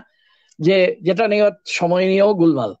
কেউ বলেন খ্রিস্টপূর্ব 2য় শতক, যখন মহাভাষ্য লেখা হচ্ছে পতঞ্জলির, সেই সময়েই নাকি রচিত হচ্ছিল বাৎসায়নের কামসূত্র, এবং এই ধরনের বই অতি প্রাচীন যুগের সেইগুলো রচনা চলেছে যখন, তখনও দেখা যায় এমন কিছু কিছু সম্প্রদায়ের নাম পাওয়া যাচ্ছে যাদের বৌদ্ধ শ্রমণদেরই অপভ্রংশ।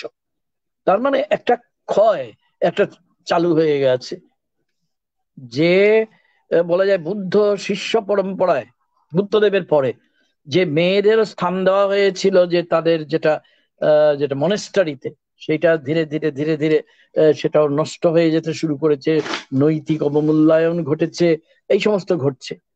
ফলে হ্যাঁ, এটা ঠিক যে আদর্শায়নের কোনো জায়গা নেই, কিন্তু আমি অত্যন্ত ত্বরিত গতিতে এলোমেলো ভাবে কয়েকটা, মানে অন্তত 5টা স্তরের কথা মনে করতে পারছি। আর হর্ষবর্ধনের পরে তো কিছুই নেই, 7th সেঞ্চুরি এডির পরে আর কিছুই নেই, কোথাও কিছু নেই। এটার প্রমাণ তো আমাদের তখনকার প্রত্ন বাংলাতেই পাওয়া যায়। কথা হচ্ছে যে এই বৌদ্ধ ধর্মের সময়ে বৌদ্ধ সমাজ এবং বৌদ্ধ ধর্ম কিন্তু এক কথা না, যাই হোক, যে মেয়েদের যে অবমূল্যায়ন, ক্রমিক অবমূল্যায়ন, এর পেছনে অনেকগুলো ফ্যাক্টর কাজ করেছে। অতএব অত্যন্ত সতর্কভাবে সাবধানে নিশ্চয়ই তার মধ্যে যেতে হবে, এবং এটা নিয়ে যদি অনুশীলন করেন কেউ, একে তো সংস্কৃত কেউ পড়ে না, আর পড়লেও এটা খুব দুর্ভাগ্যজনক ভাবে এখন আমরা অন্তত একটা বলা যায় একটা চক্রকে আবর্তিত হচ্ছি। তো সেটা থেকে যদি বেরিয়ে এসে সত্যি সত্যি খোলা মনে দেখা যায়, এটা অনেক কিছু জানা যাবে। তাদের অবমূল্যায়ন কেন হলো, অবমূল্যায়ন হয়েছে এটা বলাটাই তো যথেষ্ট না, কেন হলো, সেই হওয়ার পেছনের যে কারণগুলো, সেটা যদি সুনির্দিষ্টভাবে আমরা করতে পারি, হয়তো প্রাচীন ভারতীয় সমাজ পদ্ধতির ভেতরের অনেক অনেক কি বলবো এপোরিয়া, তাই না, একটা দেরিদার শব্দ ব্যবহার করলাম, অনেক এপোরিয়া, অনেক শূন্য বিন্দু তার মধ্যে স্পষ্ট হয়ে উঠবে। এগুলো অত্যন্ত ইন্টারেস্টিং, কোনো সন্দেহ নেই, এবং এই জন্যে খুবই সতর্কভাবে ধৈর্য নিয়ে, অপরিসীম ধৈর্য নিয়ে আমাদের এগোতে হবে। তো প্রশ্নটা ভালো ছিল অমিতাভ।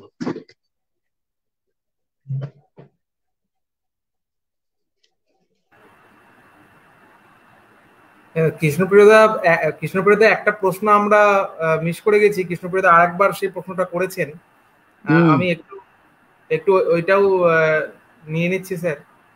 নাও। ভাবাদর্শ আর উনি বলেছেন যে ভাবযুক্ত আদর্শ, ভাবাদর্শ জগতে কি শুধু আদর্শ যুদ্ধই এনেছে, নাকি আদর্শ শান্তিও এনেছে? কৃষ্ণপ্রিয়, তুমি আবার কি প্রশ্ন করলে? আমি ভাবাদর্শ শব্দটাকে ভাব যুগ আদর্শ এইসব ধরে দেখার দরকার নেই। ভাবাদর্শ টোটালটা নিয়ে আইডিওলজি অর্থে, আইডিওলজির নানা রকম ব্যাকরণ আছে হে। হ্যাঁ, নান্দনিক ভাবে যেমন আইডিওলজিটা আছে, কিন্তু আসলে নান্দনিক দিকটাও তো আসে সমাজের ভেতর থেকে, যেটা আবার ইতিহাস নিষ্পন্ন, তাই না? আদর্শেরও তো ক্ষয় হয়। আদর্শটা তো বাপু, মানে আমার কথাগুলো একটু খারাপ লাগবে হয়তো তোমাদের, আদর্শটা হয়তো খুব একটা তত আদর্শ ব্যাপার নয়। আদর্শটাও মানুষেরই নির্মিতি, আর যেটা মানুষেরই নির্মিতি, তার মধ্যে মানুষ যার দ্বারা পরিশীলিত হয়, যার দ্বারা সে ধরো, আচ্ছা, পরিশীলিত হয়, থাক থাক, আমি এটাকে কর্কশ শব্দ ব্যবহার করছি না, নিয়ন্ত্রিত হয় বলতে চাইছিলাম, হয় না? তার মধ্যে সামাজিক, ঐতিহাসিক, অর্থনৈতিক সব কিছু ধরনের উপাদান থাকে।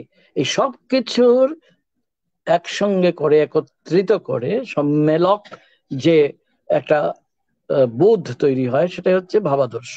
এবং সেটা কেবল বোধ না, it is also a measuring rod.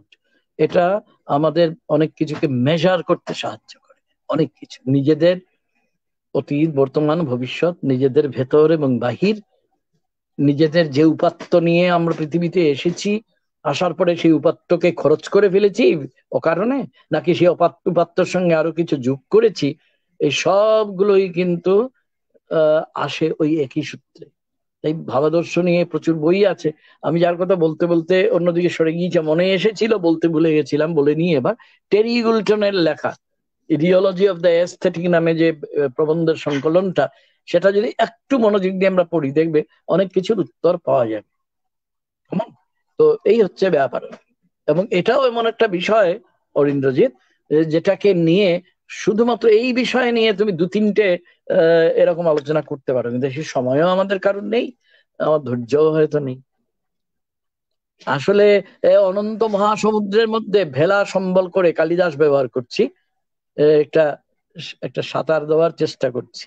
আর কালিদাস তো রঘুবংশে বলেই গেছেন না, তিতিরসু দুস্তরং মহাদ রূপেনাস্মি সাগরম। রূপেনা মানে হচ্ছে ভেলা, ভেলা দিয়ে সাগর পার হওয়া যেমন দুঃসাহসিক কাজ, আমরা শুরু করি মানে পাতা জলে, পায়ের পাতা যেখানে ডুবে যায় সেই জলে খেলা করে, একটু পিএইচডি এমফিল খারাপ পেও না আমার কথায় যে পাবো বলে, এবং তারপরে যখন এটা হাঁটু জল হয়ে যায় তখনই আমাদের আতঙ্ক তৈরি হয়। আর যদি কোনো কারণে সেটা হাঁটু পেরিয়ে কোমর পর্যন্ত যায়, তাহলে গেলাম গেলাম গেলাম করে আমরা দৌড়ে তীরে চলে আসি। কিন্তু আগে যদি একটু রূপকের মতো কথা হয়ে গেল, কিন্তু এটা যদি আমরা ওই ভেলাটাকে সম্বল করে যদি সাগরে আমরা একটু ভাসি, বেশ হবে, শেষ নেই সত্যি অর্থে। এবং এটা মোটেই আলংকারিক কথা না, জিজ্ঞাসার কেবল নতুন নতুন আরম্ভ আছে, সে যে কোনো জিজ্ঞাসাই হোক, এবং এটার শেষ নেই। সুকুমারী ভট্টাচার্য আমাকে এই পাঠই দিয়েছেন যে কখনো কোনো একটা বিন্দুতে মনে করবে না যে শেষ হলো। এটা ল্যাটিন কথা খুব ব্যবহার হয়, আমিও কয়েকদিন আগে একটা লেখা শেষ করলাম অনেক কষ্টে, তার মধ্যে এই শব্দটা আমি ব্যবহার করেছি, লাতিন কথা, যেটা আবার ক্রিস্টোফার মার্লো তার একটা নাটকে ব্যবহার করেছেন সম্ভবত তোমার হ্যাঁ ডক্টর ফস্টাস নিয়ে, যে ফস্টাস নাটক, সেটাতে কনজুমেটামেস্ট, তার মানে হচ্ছে পারসিক ভাষায় বলা যায় তামাম সুদ, সব শেষ হয়ে গেল, সব সুদ হয়ে গেল, হয় না হয় না হয় না হয় না। জীবন যেমন নতুন নতুন আরম্ভ আছে, আমাদের জিজ্ঞাসারও তেমনি নতুন নতুন আরম্ভ আছে। ভেলা নিয়ে শুধু ভেসে চলা, অনন্ত জিজ্ঞাসা নিয়ে তীরে পৌঁছতে পারবো না, না পেলাম, ভাষাটাই তো আনন্দ। এবং ভাসতে ভাসতে কত কিছু পাওয়া যাবে, শেষ নেই, শেষ নাহি যে, শেষ কথা কে বলবে। তো এই হচ্ছে অরিন্দ্রজিৎ আমার কথা। এবং স্যার আমার কোথাও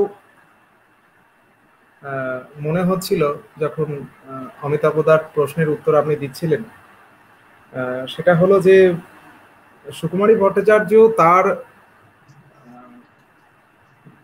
অধ্যাপনার যে জীবন, সেখানেও তো কম বাধা উনি পাননি।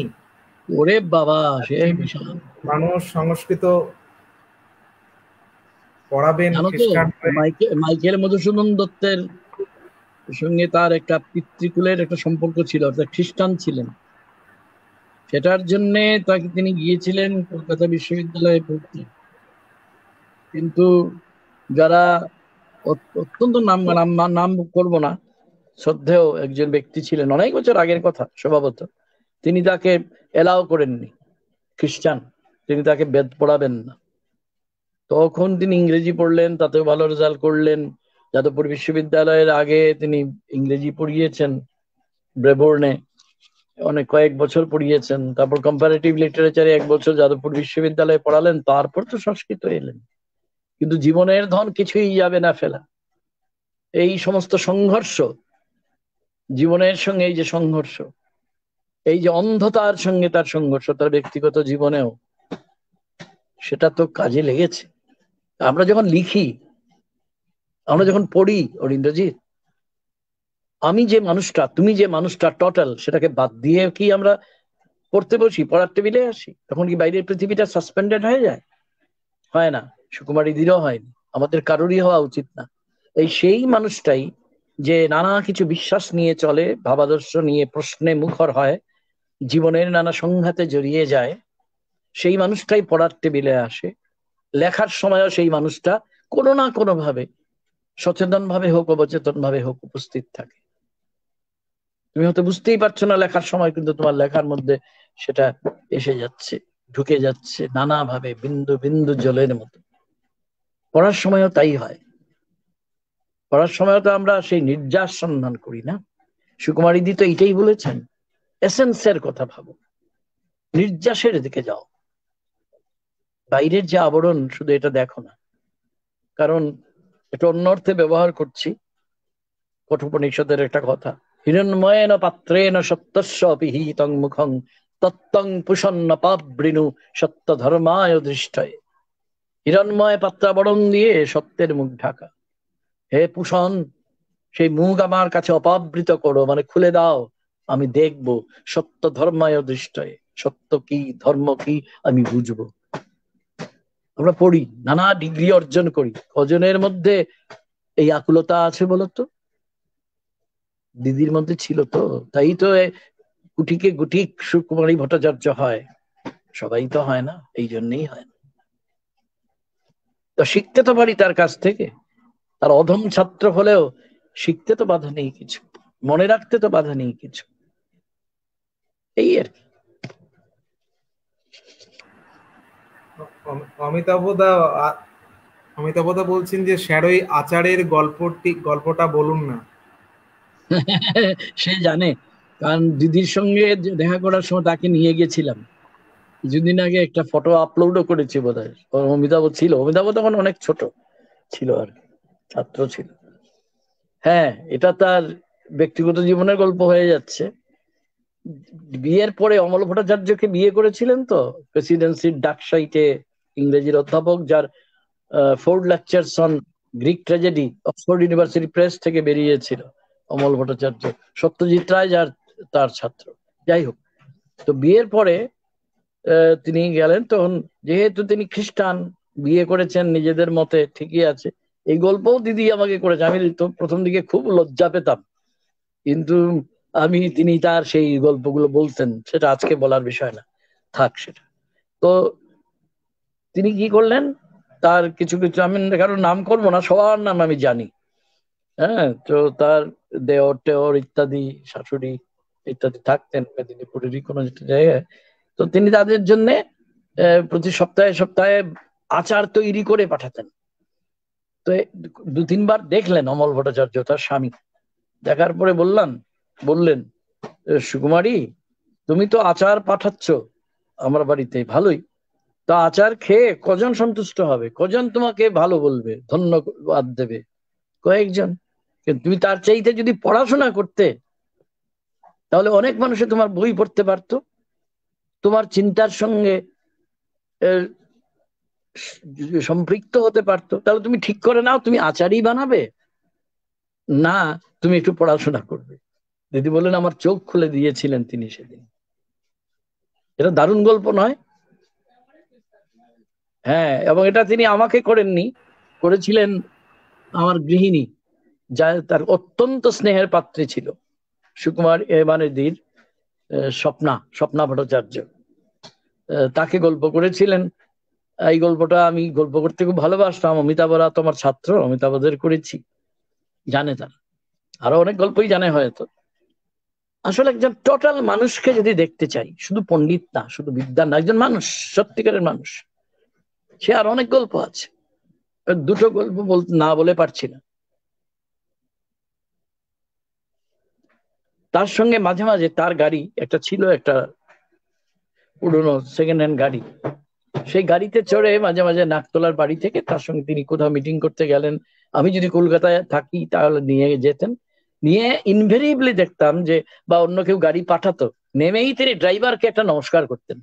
আমি আমি তো এইসব থেকে অভ্যস্ত না, দেখি গটগাট করে বেরিয়ে যাবে, গাড়ি দরজা খুলে আরেকজন খুলে দেবে, তা বেরোবে, এইগুলো দেখে তো আমি অভ্যস্ত। এরপরে দু তিনবার দেখার পরে আমি তাকে জিজ্ঞেস না করে পারলাম না, দিদি আপনি তাকে নমস্কার করলেন, সে অপ্রস্তুত হয়ে গেল। বলে, বলো কি, এইটুকু আমি করবো না, এইটুকু তো আমি করবো না, আমি তো, সে একজন মানুষ, সে আমাকে নিয়ে এসেছে, একটা সার্ভিস দিয়েছে, এইটুকু নমস্কার, আর তো কিছু করছি না, 5টা টাকাও তো দিচ্ছি না, একটা নমস্কার তো তার প্রাপ্য। এটা একটা গল্প। আর দ্বিতীয় গল্পটা করি। তখনও আমার বন্ধু, যে একসঙ্গে আমরা নার্সিং স্কুলে কাজ করতাম শিলচরে, শিক্ষক ছিলাম, তার নাম বললে অনেকেই চিনবেন এখানে, নির্মলকান্তি ভট্টাচার্য। সে তখনও সাহিত্য একাডেমির রিজিয়নাল সেক্রেটারি হয়নি, কলকাতায় আছে। আমার এক বাল্য বন্ধু, যার সঙ্গে আমার পাড়াতেই থাকে, প্রথম ভাগ থেকে একসঙ্গে পড়েছি কলেজ পর্যন্ত। তার নাম, ডাকনাম মৃদুল, ভালো নাম মাধবেন্দ্র রায়চৌধুরী। তো সুকুমারী দি তো আমার দ্রষ্টব্য বিষয় ছিলেন। কতজনকে নিয়ে দেখিয়েছি, দেখো তোমরা মনুমেন্ট দেখতে যাও, আমি সুকুমারী ভট্টাচার্যকে দেখাচ্ছি। তো তখনও আজকে মনে রাখবে যে সেই সময়ের কথা বলছি, যখন নির্মল ভট্টাচার্য পরবর্তীকালের বিখ্যাত নির্মল ভট্টাচার্য হয়নি, তো তিনি তাদের পরিচয় করে দেওয়া মাত্র দিদি প্রথম তাদের প্রস্তুত করে দিয়ে হাত তুলে নমস্কার করলেন। এই গল্পটা তারা অনেক দিন আমার কাছে করেছে। এইরকম নিজেকে ইফেস করা, আমরা যারা না, একটা সংস্কৃত শ্লোক বলি, আশা করি কারোর আপত্তি হবে না, যে জ্ঞানলব দুর্বিদগ্ধং ব্রহ্মা অপি নরং নরঞ্জয়তি। এটা আমিও তো সংস্কৃত পড়িয়েছি স্কুলে।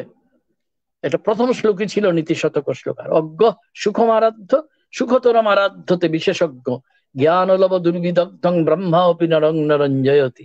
মানে যে মুখ্য জানে না, তাকে সহজেই সন্তুষ্ট করা যায়, আর যে বিশেষজ্ঞ তাকে আরো সহজে সন্তুষ্ট করা যায়।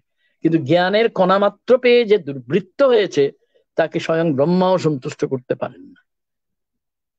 তো দিদি প্রকৃত সেই মানুষ, যে রামকৃষ্ণদেবের ভাষায় ছিপ ফেলে যখন কেউ বসে আছে ধ্যানী বকের মতন, ওই রকম নিজের ভেতরে নিজে মগ্ন।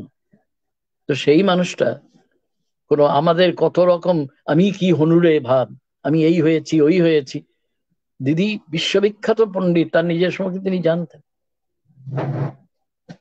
কিন্তু তিনি কখনো ভুলেননি যে তার প্রথম পরিচয় তিনি এক মানুষ, এবং অন্য মানুষের সঙ্গে, যাকে তিনি হয়তো চেনেনি না, কোনোদিন দেখেননি, তার সঙ্গে তার একটা মানবিক সম্পর্ক আছে।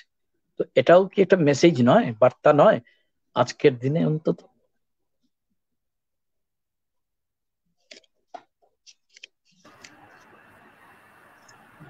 হ্যাঁ বলো এবার ইন্দ্রজিৎ। আপনারা আপনার এখনো অনেক ছাত্র রয়েছেন, নিরুপম শর্মা চৌধুরী,